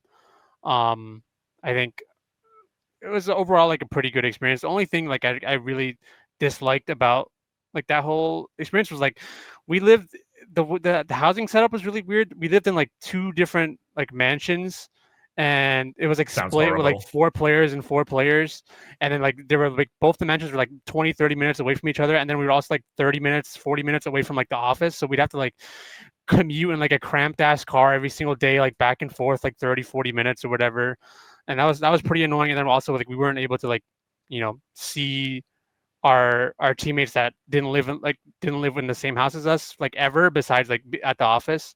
So it was just kind of like the housing situation seemed like really fucking weird. Don't think it was like thought through very well. But I think like in terms of like the team and like the atmosphere and how hard we were trying, I think that team was a lot of fun. I think we tried really hard. Probably like I wouldn't say like best experience, but definitely like the most like competitive experience, I would say. Can I ask about Harsha as a coach then? Because actually his resume is pretty good within Overwatch, right? Like he joined like Vancouver and did well, and then got like it was on Shock before that as well, I think. Yeah, like co-head coach position. And obviously even like when Foreign and Richard Lewis did their like Overwatch episode, it was Harsha that they brought as the Overwatch League expert. So, but I actually have no idea about anything as a coach. Whenever I see someone like, the joke we made last week about Kasaurus being the analysis remote that doesn't like speak the language of the players and stuff. I feel like whenever I hear that, I'm like, okay, it's impossible that this coach does anything like on Vancouver if none of them spoke English. How was he as a coach? Like, honestly, from like from the player perspective, he didn't do too much. Obviously I don't know like how much impact he had like working with Junkbug and Jake, and like the coaching aspect of the game, but in terms of like from what I saw, like he would pitch in every once in a while like ideas and stuff like that, but mostly like it was just kind of like Junkbug leading everything pretty much. So honestly he didn't really do much at all from my like perspective. Yeah, I think like he's actually the original Kosaurus in terms of, you know, like just victory by association, like repeatedly, you know. I think he got like insanely lucky with like the string of teams that managed to recruit him, and then like culminating in this like strange like co-head coach title where it was like co-head coach, but every single person on the planet knows that Junkbuck does 100% of the work, you know. Like it was just so strange. But you know, like everyone knows looking like at the Vancouver Titans roster that the guy that doesn't speak any Korean on the full Korean team probably isn't coaching them very much, right? Yeah, that would have to be my guess. Yeah, no, like I know it's a pretty controversial take, but you know, like it's just so random that he kept like stringing him along. You know, he just kept getting these fucking jobs, and it's like this had to be like a part of the kind of Overwatch League nepotism. I remember, like, I don't want to shit on Harsha because he's a nice guy, but I'm going to shit on Harsha. I remember when I first got like my first ever coaching job in Overwatch, you know, it was like I was a player 2019. I'd finished up like the Australian contender season. And I got this, you know, this little bit of information from Commander X that perhaps there was a chance that I could interview for their team and get a job as a coach. Nepotism. So I spent like a couple nepotism. So I spent like a couple of weeks in advance of my interview, you know, doing like preparation of like what the fuck does a coach do for Overwatch, you know? Because it's like I'd been a player, but I'd never like done any serious looking at like what do coaches in Overwatch League do. And Harsha was one of the coaches in Overwatch League that would like, he would post on Reddit, he would post these review videos, he would stream his review. And I watched a pre-prepared review video of him reviewing some Overwatch League game on Numbani. And I was like, I watched 30 minutes of this guy doing a Numbani review, and I was like, holy fuck, dude. Like, this is terrible. Like, this is genuinely fucking brain dead, dude. Like, if this is the gold standard of Overwatch League coaching, I'm going to get this job in contenders. Like, I was so sure of it because I remember watching it and thinking, like, holy fuck, this is actually really bad. Like, this is just terrible analysis of the game. Like, I have no fucking idea what he's talking about. It was like so asinine. So I thought, you know what? Maybe not every single Overwatch League coach is the GOAT. Because like at that time in my career, we call it a career, I was like completely isolated from anyone at like tier 1. You know, I had never had any tier 1 nor any tier 2 like in NA or EU or Korea experience. So I really didn't know what it was like on the other side of the pond. It was just like, what am I doing on my team with, you know, 4 Australian 15-year-olds? So really, there wasn't like a lot of international exposure. And Harsha was the first person that I like watched their overseas content and thought, wow, like this is what's happening in the Overwatch League. Is this what people are like sitting down and hashing out after scrims?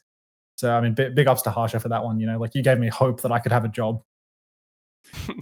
Yeah, I mean, to be fair, I think actually, if you take every single coach that coached a game in season 1 and 2, and obviously exclude me, they were all fucking frauds, you know. Like actually, like the overall like quality of the coaching in season 1 must have been so bad. Because I think realistically, anyone who even understood the game was still playing it. Like it's like so hard to be a coach in a game that's only been out for a few years. Whereas at least at like this point, I think even people like Crimzo, you know, like played the game at the highest level for a long time. Now, like it's a reasonable time to retire. But in like season 1 and 2, it was like opportunists, you know, like people who like saw an opportunity. If I coach this game, if I like associate with the right people, then I can make a lot of money, which some of them did. Yeah, I think pretty much like most, if not all, just kind of like got their job is based on connections and not about like actual like ability to coach. Yeah. Well, it's the same thing because all these like orgs or companies come in and they don't have any esports connection. So they just latch onto somebody, the first person they talk to who maybe talks well enough that they think, oh yeah, this guy knows what's going on. They get a good vibe and then they're like, yeah, this guy seems really trustworthy, seems to present himself well. Here's $10 million. Go sign me 12 players. I think like Kirby, who was actually like one of my head coaches when I was a player, who got the first season 1 job at Fusion, like super nice guy, actually, like nothing bad to say about him. But I think like a big part of his pitch was that he was like a former like American football like coach for like kids or like high school or something. And I think he sold the vision of like this, I'm going to do a 12-man roster, we're going to do internal scrims, we're going to run reps, like we're going to modernize the way that Overwatch is practiced. And I think to the American owners at Philly, that actually resonated with them to the point where he got the job. Because actually his coaching experience in Overwatch was pretty limited. Like he hadn't really coached at like the highest level before that. But I think that type of system, that's what everything, like everyone was so, at the start of Overwatch League in season 1, everybody was so far off about what the product actually was that what you had was just people who had like no, like, because all these orgs were not esports orgs, right? Like vast majority of them were like fucking like American football owners, like what's the Robert Kraft at Boston? He was picking the fucking head coach of his like Overwatch team and stuff, you know. So there was just like this whole situation where like if you could appeal to like American sports owners, then there was actually like such a good way to get a job, to the point where it was actually so hard if you were like someone. I mean, I wasn't even a coach back then, so I'm not saying this, but like if you were like a gamer like us, you know, and you talk like, oh, we need to play Reinhardt, guys, you were never gonna get the job from these fucking these like American football owners. Yeah. It was also weird because like I think like I don't know if like the owners like specifically pick the coaches, but more so like they pick like the GMs of like these teams, and like the GMs are typically the ones who, I mean, they like usually they were like a little bit involved in Overwatch, and like it seemed like they had like a good idea of like what, you know, they thought was good and stuff like that. So like those were the guys that were kind of like getting sold to the like the owners and stuff like that. But like even like those guys, like they just fumbled so fucking hard, like the GMs of like, you know, signing their coaches and like the players and shit like that. Like there was just so many fucking frauds, to be honest. I think just because it was new, you know, like there wasn't enough of a baseline for like, is this person actually good at their job? You know, if you were like someone that was naive to the product and naive to the scene, you needed to be able to come in and just like pick people. And often like you were going to pick someone that had a silver tongue or someone that just had like one good result, but often without like the broader context of, you know, where that result occurred, or, you know, understanding that the guy with the silver tongue is just good at talking to management. You know, you can wind up with all sorts of issues. And it took like many years for Overwatch League teams to stop having just like a massive slew of nepotism pickups and terrible players on them. Even though, you know, Overwatch League teams like year on year got better, like, and I'd say that Overwatch League was like 100 million% better for players. Every year, there were like a bunch of just egregious pickups for like so many of the early seasons. So many people that were in management that were just getting overpaid to do God knows what. I mean, I think, I don't know if, did you work with him on Houston Flame? Like he's got to be one of the biggest like org nepotism, like destroyers of all time. You know, like he truly did so much damage to the Houston Outlaws every single year. Like, he kept signing his friends. They all had these obscenely long contracts. He made these terrible roster decisions, and everyone had a guarantee. You know, you had people like Cool Matt and Boink and all of these other guys that just had truly no place on the roster, and they were eating up all of their fucking budget. Like these terrible players on long ass contracts. And then like at the end of it all, it's like Cool Matt, you know, he like takes a salary cut and steps into a management position to just get the fuck off the roster because his 18-year guaranteed contract is still just like eating away at the team. And they publicly spin it as like, you know, he's such a good guy for doing this, but it's like fucking hell. Like, I don't know. These guys were just robbing the orgs blind. And I think someone like Aero is also like a decent example of that, where he's like kind of a coach that like he had one good result, because I think he was with Fusion Uni when they won. But it's like, it was like fucking Fusion Uni, dude. It's like one of those teams you couldn't possibly lose on. It's like like Hurricane. Alarm was like, exactly. Lose with Alarm on your team. That's it, didn't we? Exactly. You know, it's in like NA contenders, his level was just Like, just who are you on Genji and Alarm, like killing everybody on Zen. Destroying a winning team and continuing to win. Yeah. He taught him everything he knew. Yeah. When fucking Who Are You did that deflect wall climb cancel on Hollywood, like he taught him that.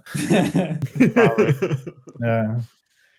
For the kids that don't know, you used to have to cancel deflect with a wall climb because you couldn't press E to cancel it. But you know, you've got to be over the age of 23 to know that.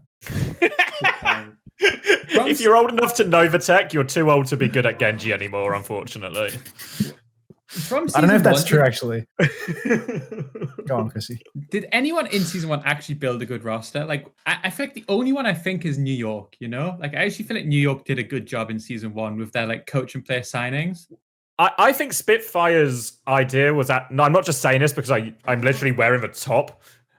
But I think Spitfires was like, what if we just sign... It's like a super team roster. We're just going to sign the best historical team and the team who just won recently. We'll put them all together. We'll just have loads of good players. It'll work. I think like but I think Spitfire got so fucking lucky in season 1 because they were. They still got lucky. They still got lucky to win. They still got lucky to win. But in terms of like roster building, it's not a bad idea. I think. Yeah, I mean they had so many internal problems. They had so much shit. Like they just came up at the right moment. But like, and also surely Spitfire's salary in season 1 was the highest out of every team here. Unbelievable, yeah.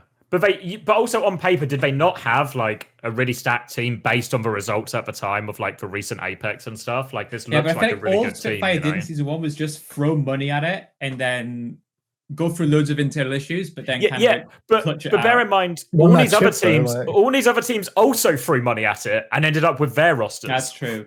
That's why I think New York did good, because it felt like they actually had like a good system. They signed like a good team. I feel like the coaching staff of season 1 New York is actually like the best aged. It was like Pavan and Wizard Young, right? Like both of them still coach now, and I think are both like relatively respected by everyone, I think.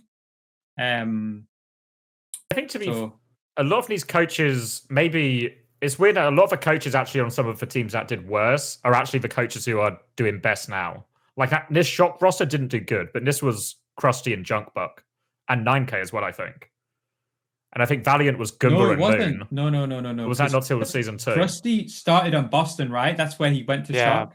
Because Krusty was on Boston, won every game with them, and then fell out with Hook because Hook fucking entered it, and then let Krusty go to Shock, and then Krusty kind of popped off.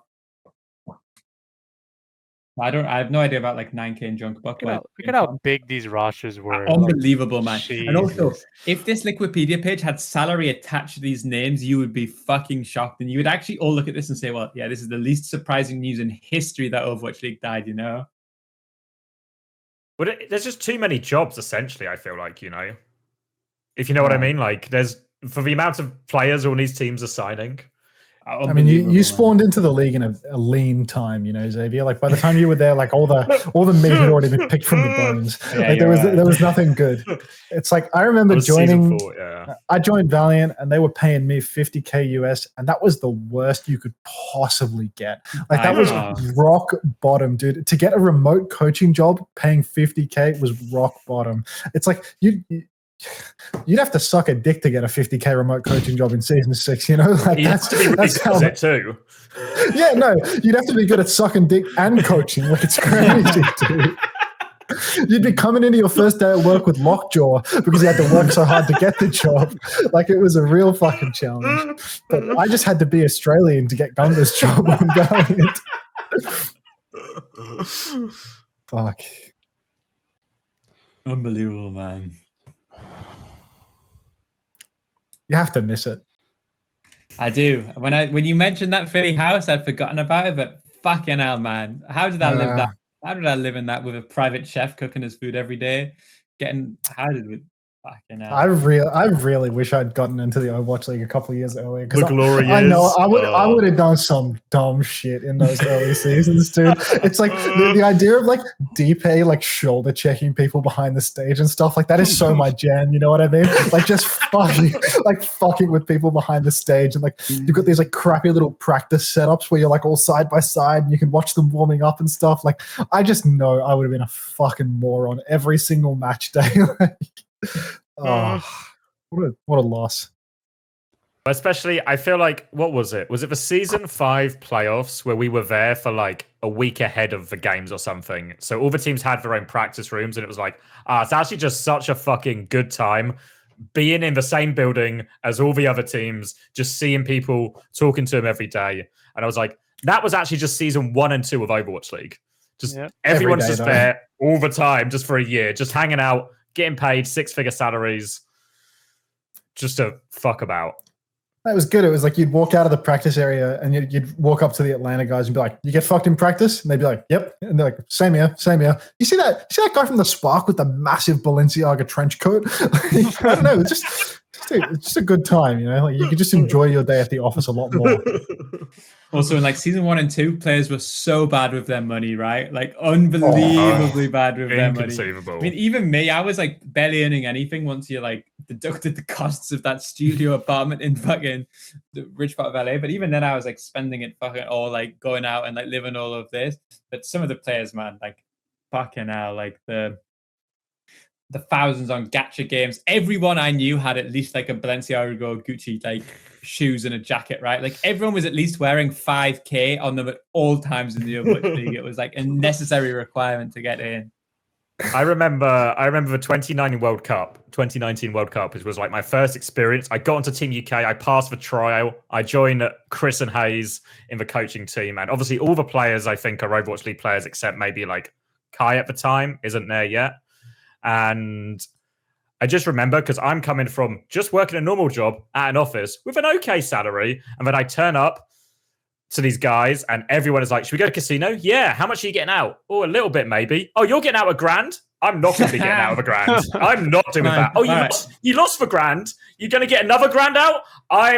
I'll watch you play. I'll cheer you on, mate. You do good. I'm rooting for you. We had one Team UK night out at the casino, and I must have spent like £500 in the strip club afterwards because I was just like, I was so fucking fun. I have this one story because we used to love the casino on Team UK. That was like our go-to. So Cruz, my mate, Harrison Pond, fucking idiot, okay? Me, him, and Reels, okay? We went out we were filming, like, this is how fucking good it was. We were filming an Omen by HP advert. So the PC I'm using right now was given to me for filming an advert, which we did so badly because we went to bed at 6 a.m. and were so hungover that they couldn't even air the advert because we were also fucking rotten the next day.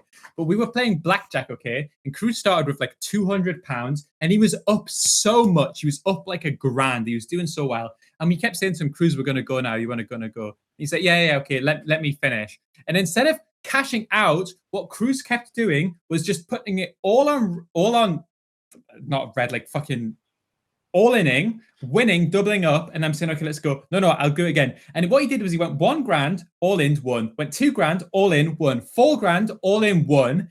$8,000, all in. The dealer laughs at the cunt, dude. The dealer looks at him and is like, what the fuck are you doing, dude? And I'm telling him, like, bro, you literally could not have got luckier than what you just did. Let's go. And he's like, fuck it. Loses it all. And he goes, all right, let's go.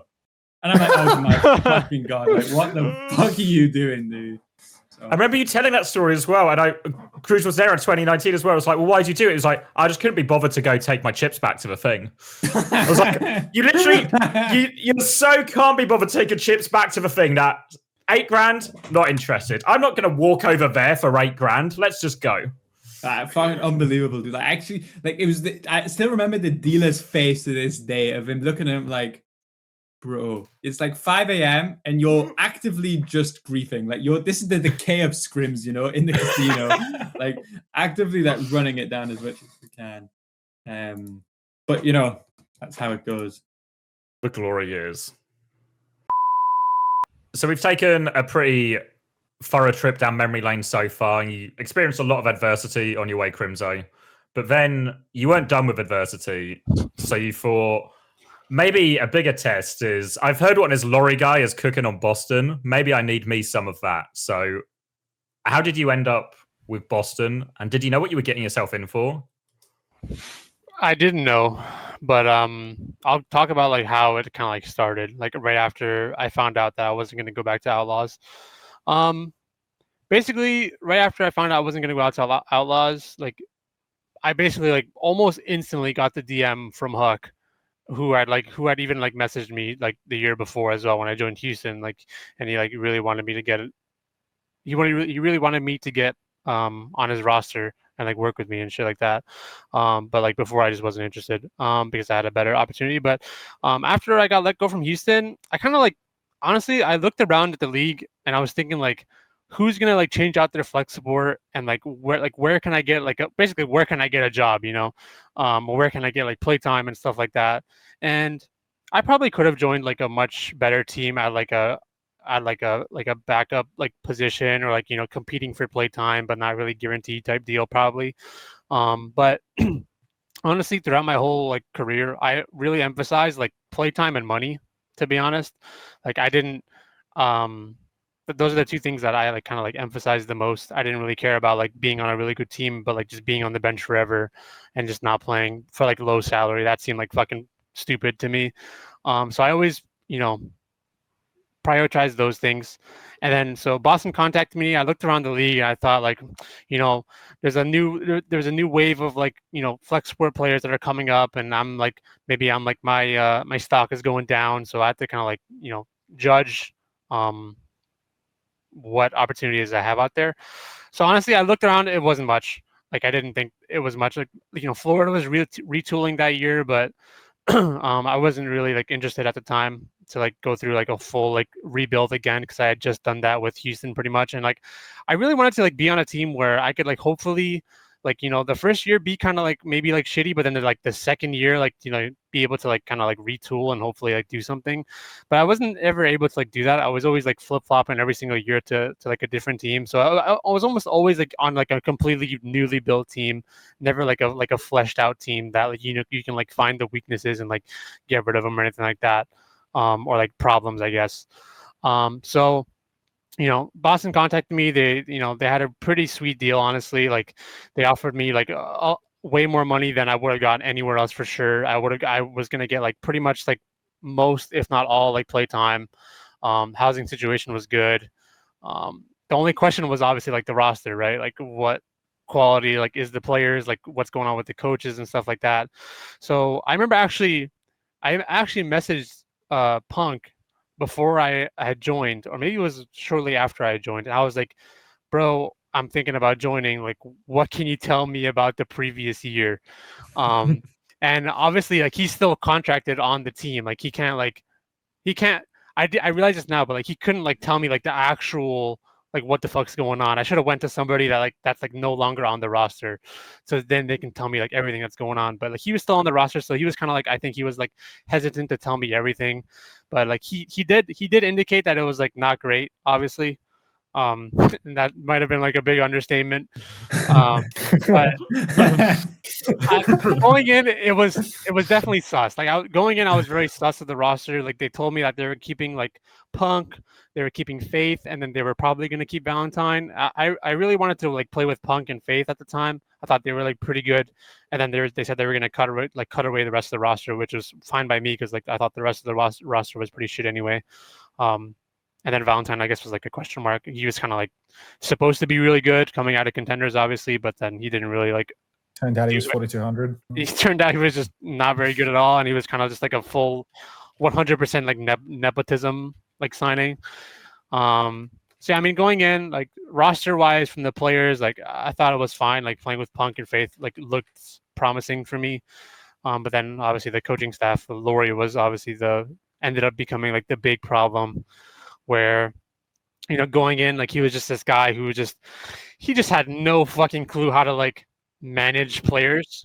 I guess like he just didn't like, not manage players, but like he just didn't understand people. Like, this guy was just an alien. Like, I'm sorry, but this guy just had no idea how to do anything besides like look at Overwatch and like think about the game in like probably an incorrect way, but like just think about the game. Like, that's all he could do, was just hyper focus on the game, and didn't give a fuck like who he had to like basically destroy in his path. Like, playing like, the story of like Punk saying that they had to play like Watchpoint Gibraltar like 14 times or some bullshit like that. Like, it's just insane. Like, nobody will ever do that if they're not just out of their fucking right mind. But yeah, first year with Boston, Laurie seemed like an absolute terror. But second year, it definitely seemed like he like chilled out a little bit, but he was still just like a terrible person, like a terrible coach. Like, he was just trash. And yeah, just back and forth, me and him the whole year. I remember like us getting into like an argument in a review. Oh, and also I guess we can talk about like how Striker ended up like getting kicked off that roster the first time.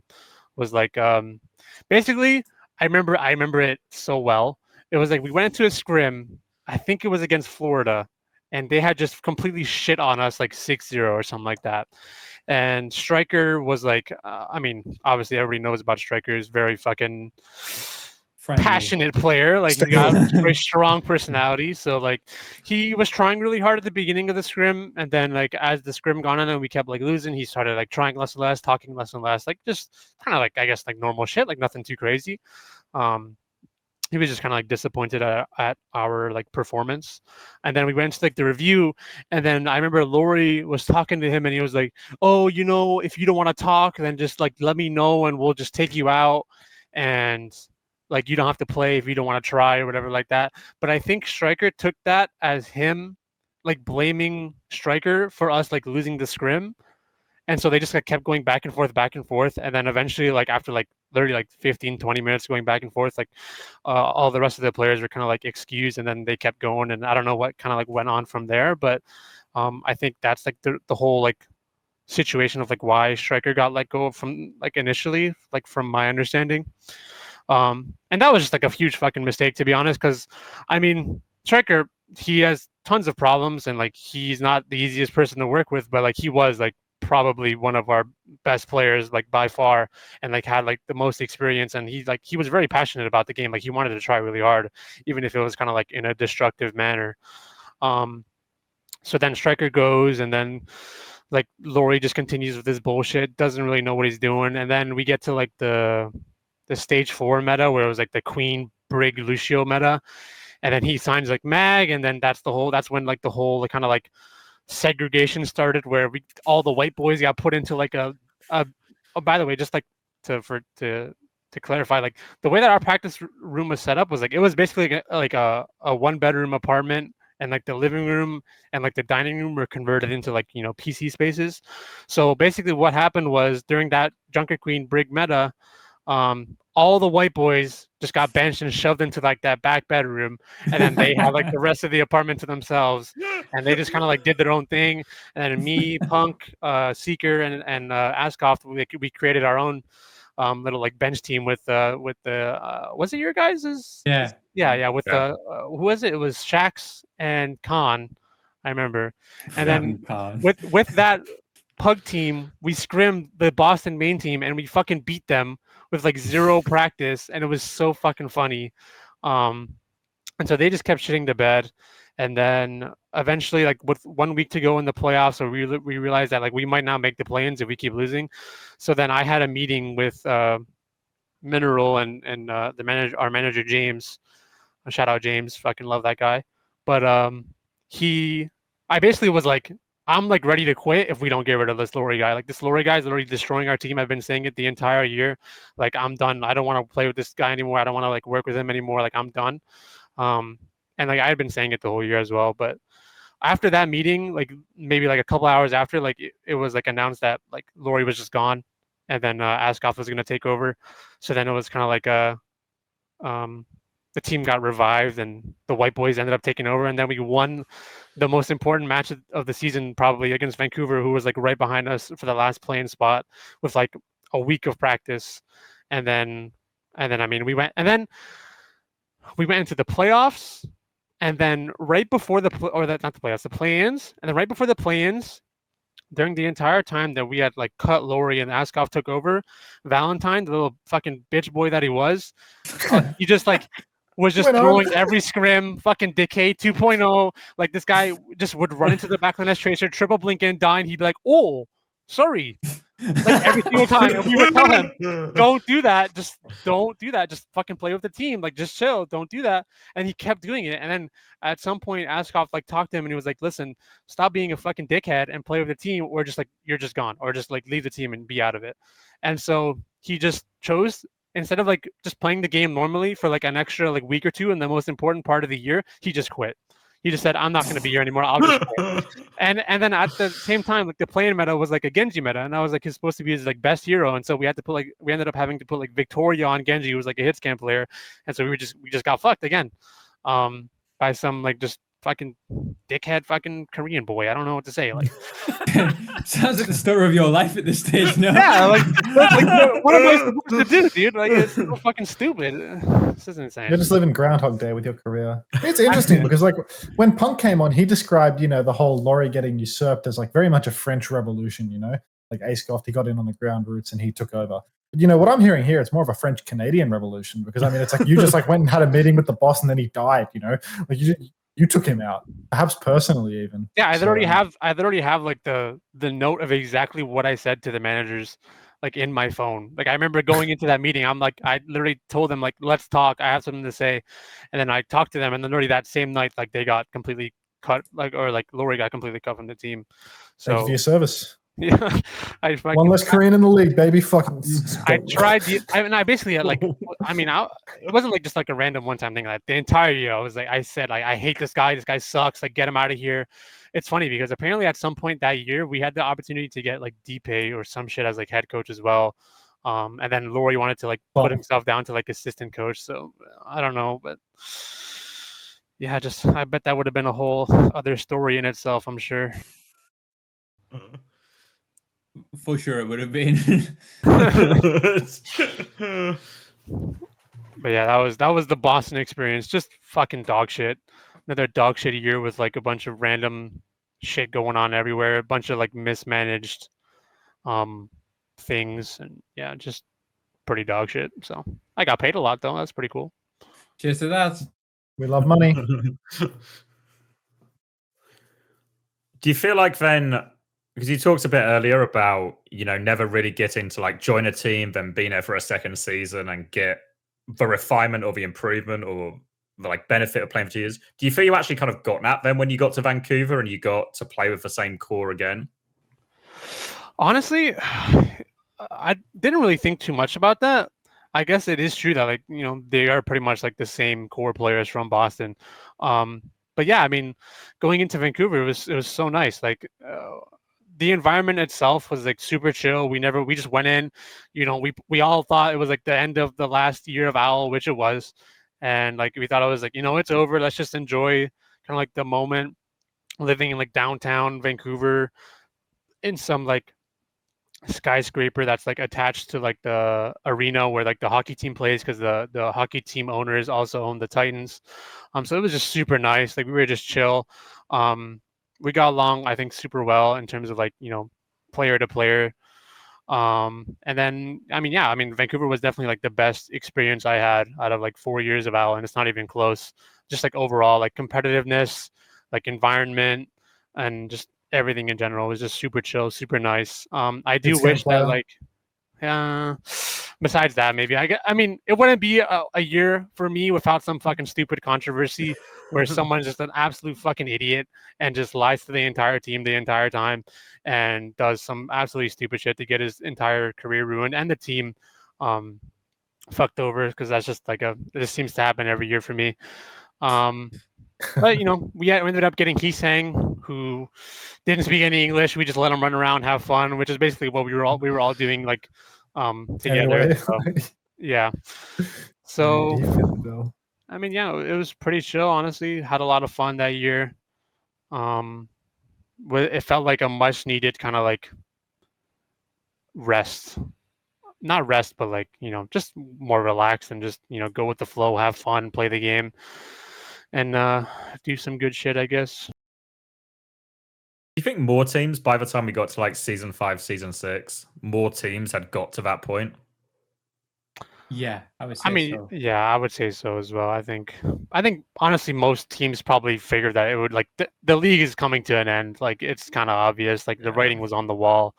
I think teams definitely like kind of let off the gas a little bit. And I mean, it's definitely justified. Like, you know, you don't know if there's going to be a league next year. Like, what are you going to do next year? Just like enjoy the moment type shit, I guess. I think what happened too, if you think about it, is I think that if you remember when we brought up the season 1 rosters on the screen, almost every single one of those teams was actually in their head, we're trying to win the league, right? Like actually, like at that point in the season, like I don't think there was really budget teams back then, right? Like every team was actually like going for it. Like obviously some teams had a better chance than others. Whereas the thing that what happened as the league went on was that like a team like Vancouver at the end that you were on, I'm guessing your coaches, management staff never said, you fuckers better win this thing. It was like, we're in somewhere in the middle. If you make playoffs, that would be really, really good. If not, then at least do as like better than what a lot of our seasons have been. And I think that level of expectations allows teams like Vancouver, like London, like even to a degree like Valiant, where it's like, yeah, we literally don't fucking care if you win any games, you know? Like that lack of pressure of expectations of like, yeah, you can lose every single game and you're still gonna have a job. I mean, that's gonna be like better for teams' environments, you know? Whereas like I really think if you look at like the early days, then yeah, like, there was like every single team, maybe minus Shanghai, actively thought there was like a real chance here, you know?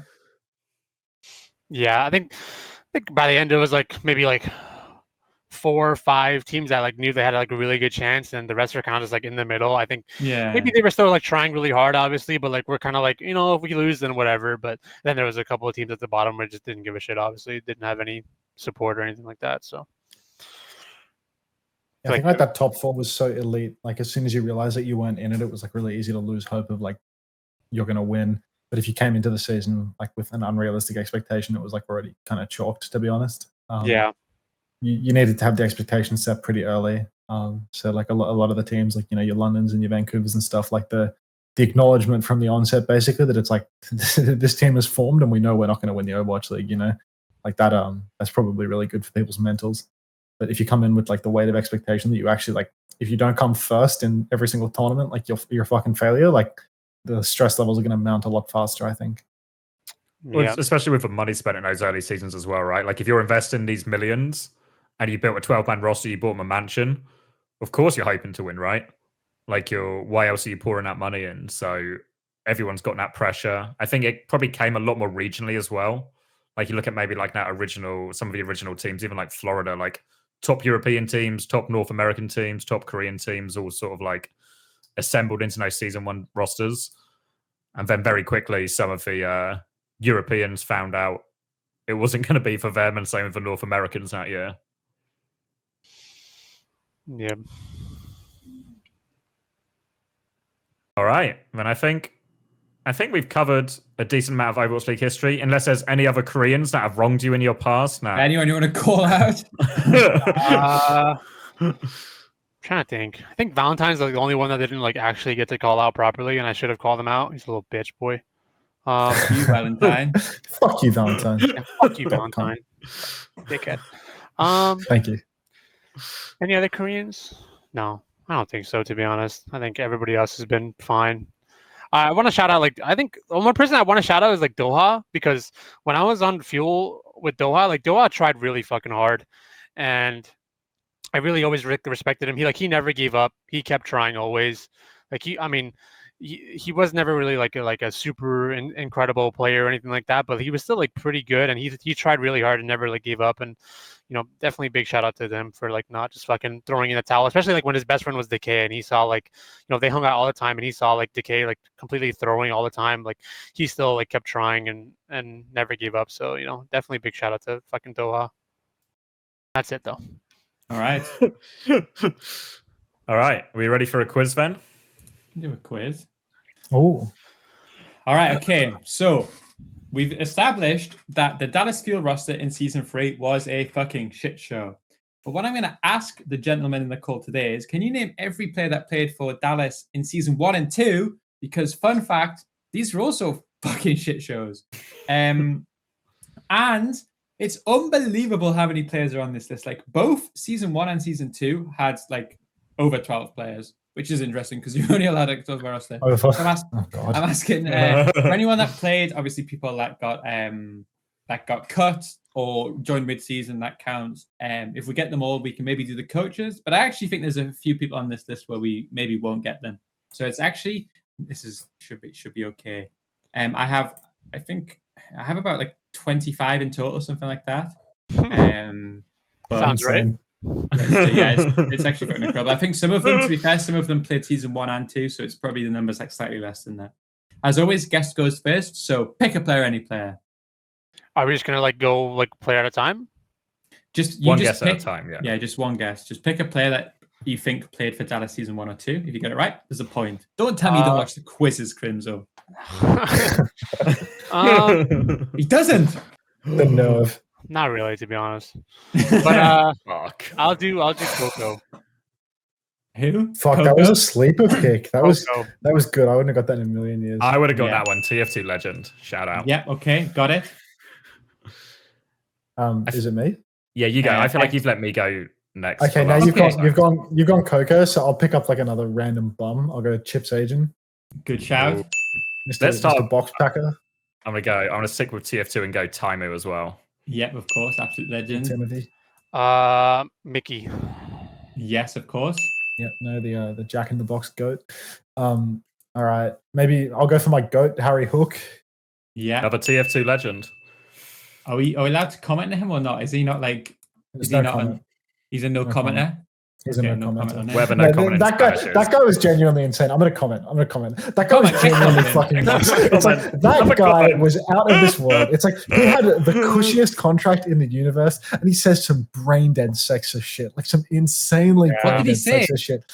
Something about women being whores or something. Like no, it was like women or meat or some shit like that. Yes, bro. Yeah. While he was under contract. Just while he was under contract, and it's like he got the opportunity. This was like a 200K plus contract, like a fat contract.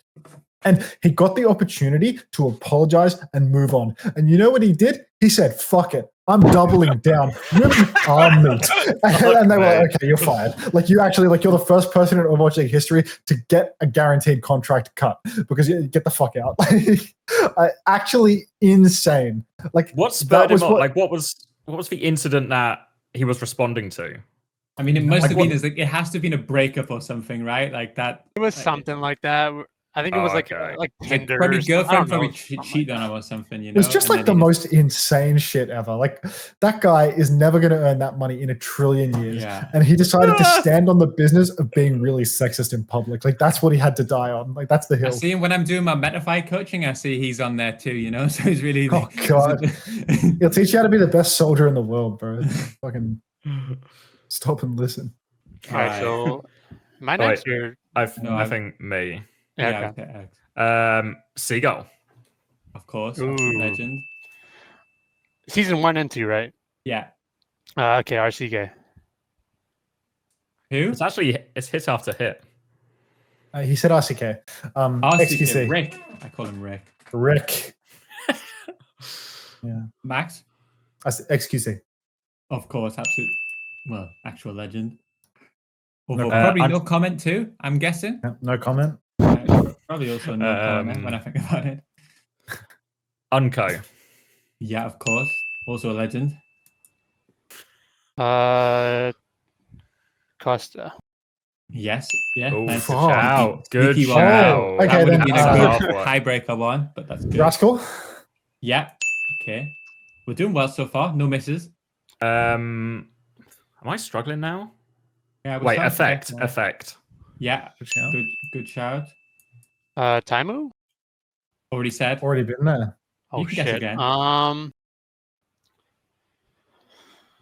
shit. Can't get tricky now. It's getting harder, yeah. I think I have like 6 more. 6 or 7 more. Closer. Yes. Again. Fucking good sneaky one there. AKM. Yeah, of course. Legend. Oh, yeah. Big net. Was it OGE? Yes. Oh, he was season 2. Like when he had a job. He was. One So more OG chance, was bro. actually 1 and Give him 2. one more. He's one of the double dippers. Oh here. wow, because he was deserves traded it. for Decay, I think. Yeah. I heard he's LFT at the moment. That's just what I heard. Yeah, no, one last dance is what he's calling it now, actually. He just wants one more dance. It's like As someone coach, player, Valorant, whatever it is, just wants to dance in something. Unbelievable. Oh. Damn, there's still... How many more players are there? 3. Shit. 3? But you're all even. Everybody's 100%. So there's going to be a 3-way tie if you all get them. Who can it be? There's got to be some fucking shitter who just didn't play. Some terrible, some terrible support player or Super something. perma bench or something. What else did they have?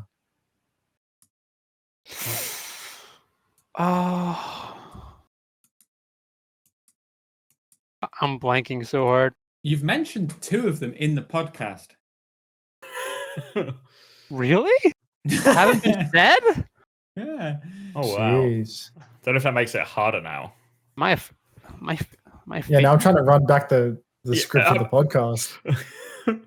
Luckily, we script the entire thing, so I can this just whole read thing it is back. scripted. Yeah. Let me Control F that shit. Hang on.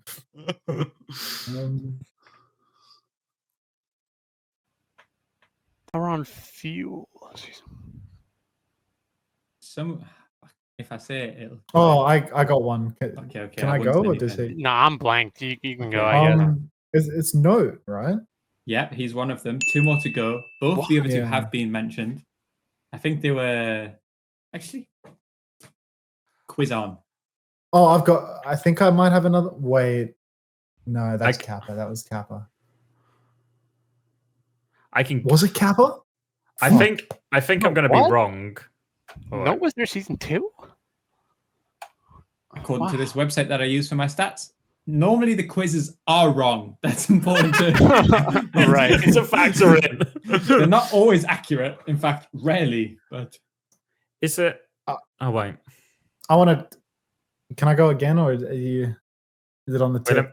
I want to stab. I think it's wrong, but is it was Paintbrush Nair season 2 maybe as well? Wrong. He was Gladiators first. Was it Verbo? Because I know Verbo was on Valiant. Was he on Dallas? Was it Verbo? No. Fuck.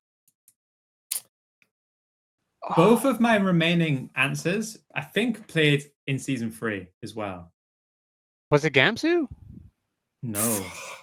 Wait, Oh, was he season 3? Yeah. On, He was he season must have 3. been season 3. Yeah. I thought Note was season 3 only too, but was it Doha or something then? No. he came in same as me. All right, let me look. The two people is one of them. It says in 2019 played 119 maps. Was actually their most capped player that season. What? Huh? And Who are we then forgetting? The other We've one said- only had 20. We've said like Mickey and stuff, right? Yeah. We said Coco. We said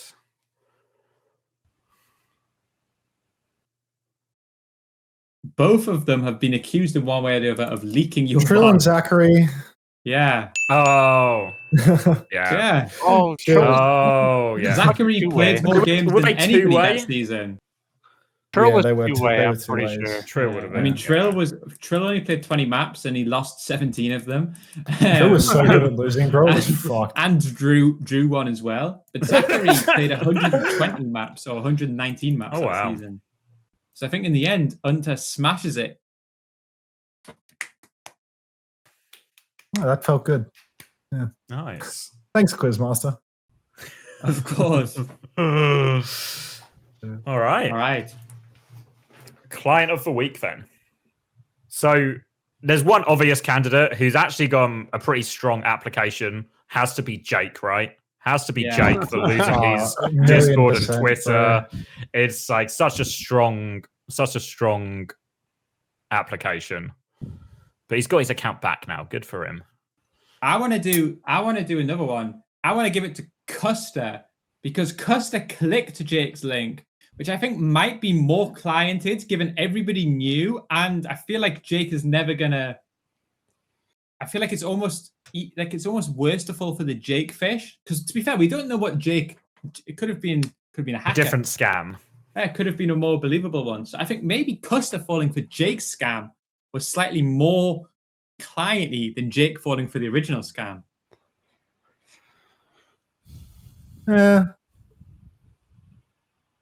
Yeah. But I don't know who else. I mean, I don't think Scotty really fell for it. I think clicking on the link on your phone is different to actually launching the executable. So he there's a never difference, actually right? went. He never went all the way in. I'm pretty sure in order to actually get cancer on your computer, you need to like actually Launch it. You click, can't just download, and open a file. You know, like I don't think you can get a virus from downloading a file. I think you need to get a virus from downloading and opening a file. I don't think any file can launch itself. Also- Cybersecurity nerds can come and blow me the fuck out the water in the comments if you made it this far. But yeah, my understanding is you If actually you need to want like to prove Unter run wrong, it. send it get to him. him. Yeah. If you could also give me death threats, that would be cool. If you could combine the two as well, so it sort of hacks his computer and then just makes the wallpaper a death threat to Hunter, that would be that would be chill, actually. yeah. So maybe Jake's winning. I mean, I saw a Twitter discourse from some people like in the Overwatch scene claiming that it was acceptable to hate all men, like, and it was like the morally right thing to do. I don't know if you guys saw that little thread there, but I feel like kind of just can't be asked with that. A little niche one?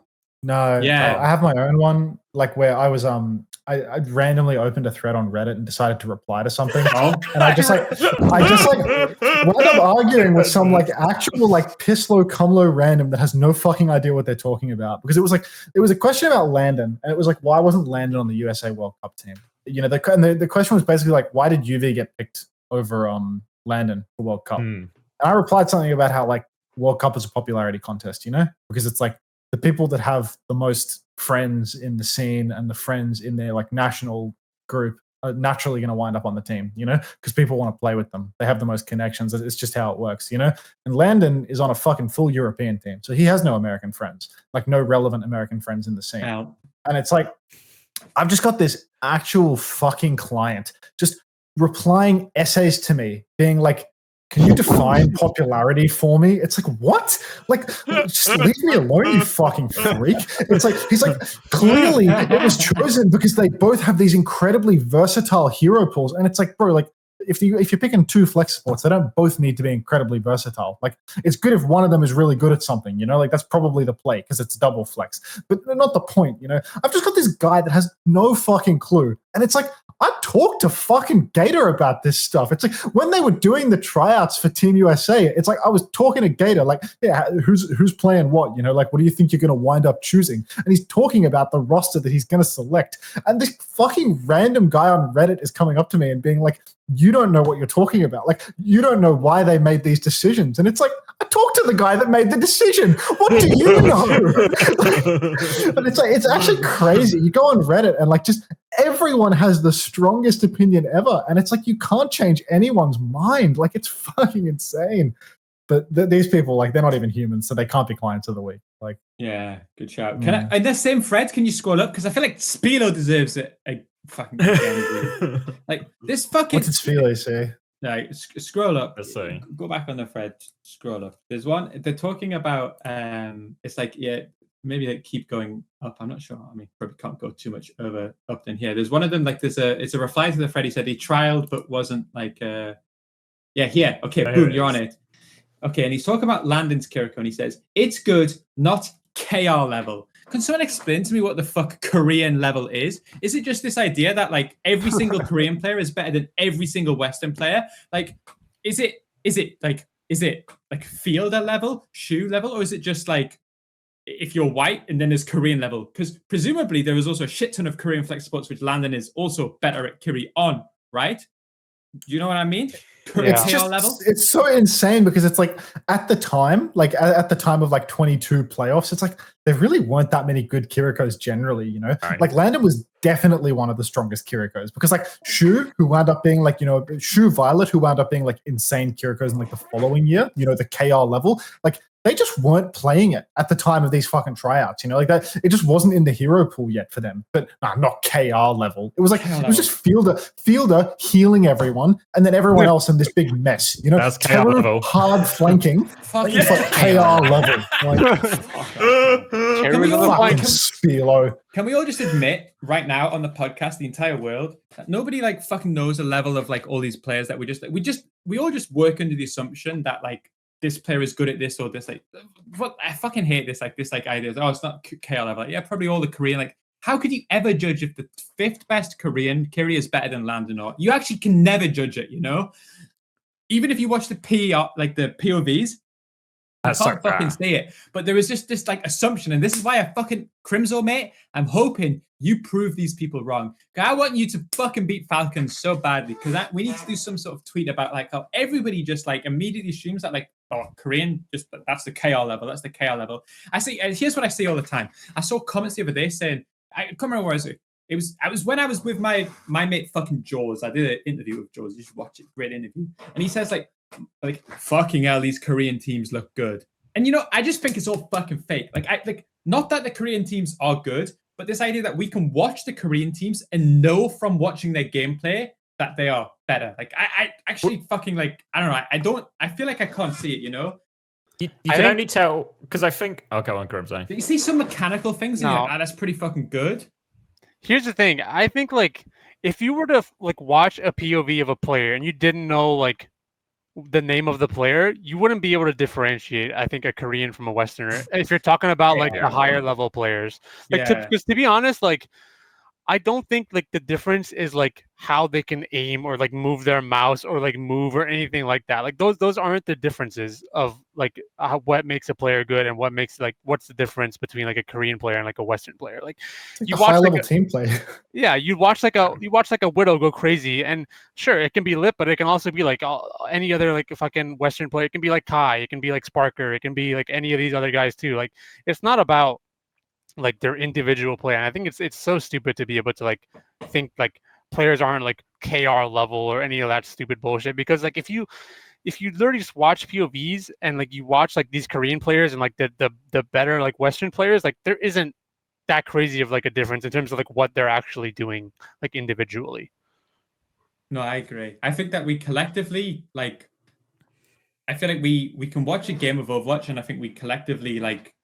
There's a word for it in psychology or something, but unfortunately, I'm uneducated, so I don't know the word. But it's like we come in with like this preconceived notion and the bias, and we like apply that filter to what we watch. So we go in with like the assumption that the Koreans are the best and the KR level is best. So no matter what the Koreans actually do, the Koreans could actively take a shit on the fucking stage, and we would say, what a fucking shit, you know? Oh, like, that's bravo. oh, that's KR level right there, you know?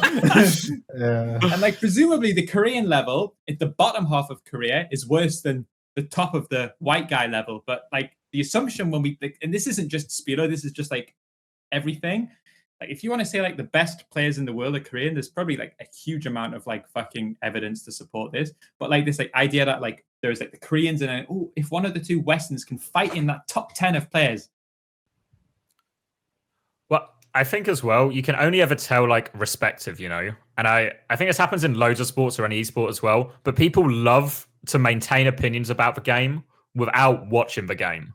So I feel like I watched every single Korean game, and what actually, like, two of the teams looked really good, and they made the rest of the teams look shit. And did they make the rest of the teams look so shit because they're so much better? Or were the other teams actually just shit, you know? Like, I don't think you can really look at Genesis and think like... Tell, even to the trained eye, like, you can tell which team is better when they play, but it's so hard sometimes to see, is this team playing at a good level? You can see who wins, but you can't see, like, oh, this team was playing at an 8 out of 10, but this team is playing at a 10 out of 10 versus, oh, actually, this team was a 4 out of 10, this team's an 8 out of 10. Like, those judgments are so hard to see, I think. Well, I think this happens as well, where, like, because I get it when I stream as well, people just ask all the time, like, oh, can you just rank the top 5 Lucios? I was like, oh, top 5 this, top 5 this. Who's the top 3 on this?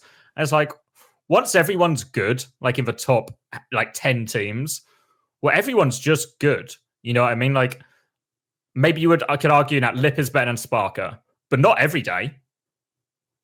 And I feel like that concept isn't something that really, level, but sometimes really white guy level. Like, people don't really want to, they just want to know, like, it's the same, even with Landon, right? Everyone will always agree. One thing that the whole world seems to be able to agree on is that Landon is the best BAP. But also not every day. Like, he will have a bad game. He will play badly sometimes, and then the other BAP could be better than him or gap him. But it feels like people don't want to think in those kind of varying power levels day to day, or like form. I feel like in like normal sports, everyone talks about form way more. Yeah. But in esports, it's just, you're the best. This is the order you're in, and this is the order you'll always be in.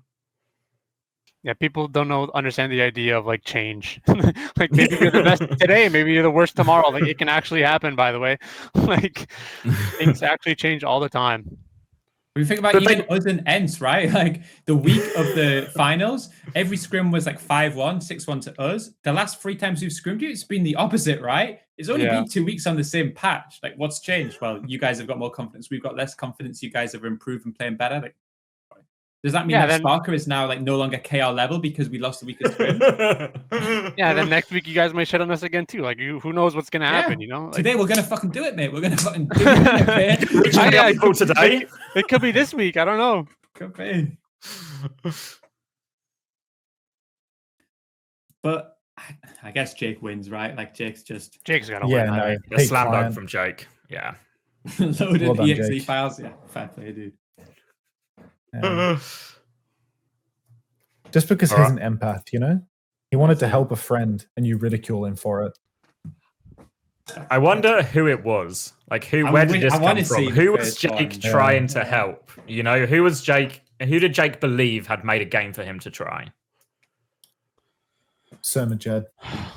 What was if it's like what was if it's like super embarrassing, you know? Like, he's in, what was the like, is it like heel sluts or something, the Discord that used to do back in the day? He got messaged from What was if he was trying to find someone on there and they loaded in the EXE file and he was just down so bad that's what happened. I got one of those. Whatever you want, baby. Too.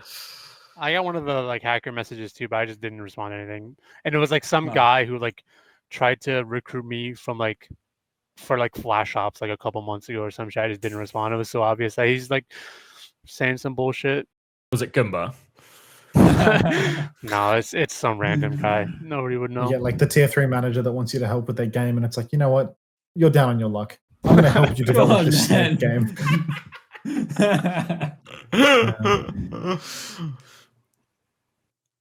Even the managers are quitting now. I saw we've lost I saw Cointree.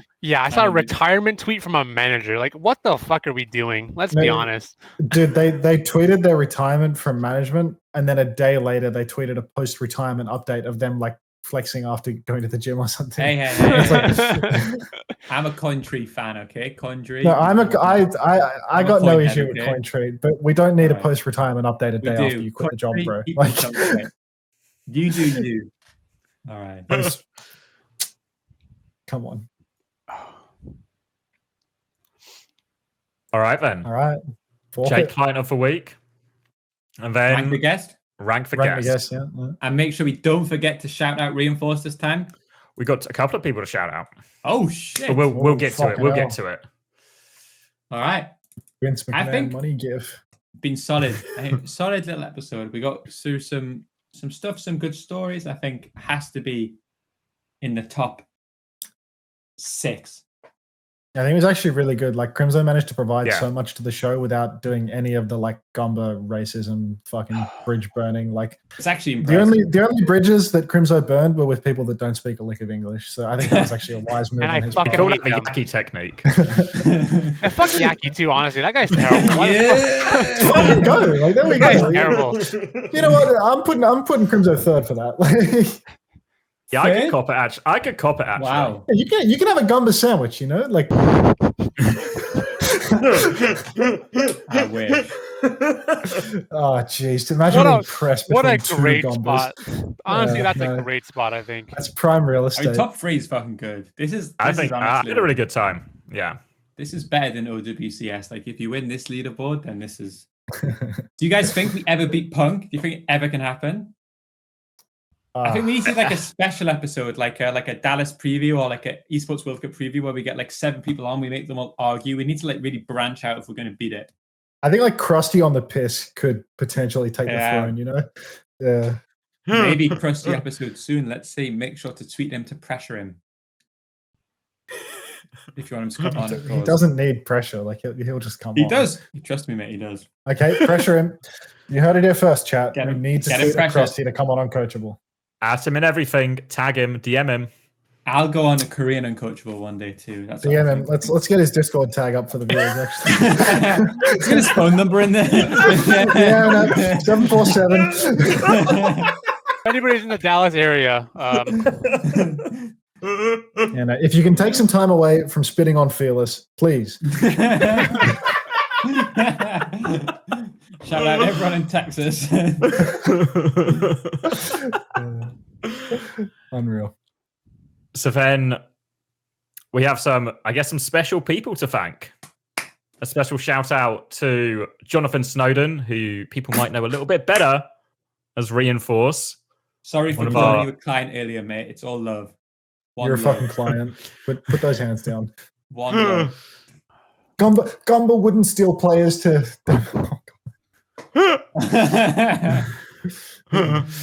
And then also, an even bigger shout out to DDP Op. Fuck. Who has supported us so thoroughly. Now we actually need to think of a thing to do for DDP Op to $100. Make his money worthwhile. What do we do? Maybe the comment section has some good ideas. Yeah, leave a comment section. The only idea I had... Do a tier list, mate. Could always do a tier list. How can we prostitute ourselves for $100 a month? Figure it out, chat. Like someone will know. There's going to be a lot of good ideas, I think, in these comments. If there's one thing I know, the YouTube comments is a well of good information. Yeah. Ask yourself, what would you do for $33 US minus tax per month? Almost anything. Probably the same price as some Harry Hook coaching if you want. For sure. Yeah. What if we bought Harry? He left me radicalized against women. So. My body didn't get much better, but he taught me how to play soldier whenever I moved like a training bot, though. All right. Thank you, Crimzo. Yep. Thanks, guys. Thank you very much. Appreciate it. See you later.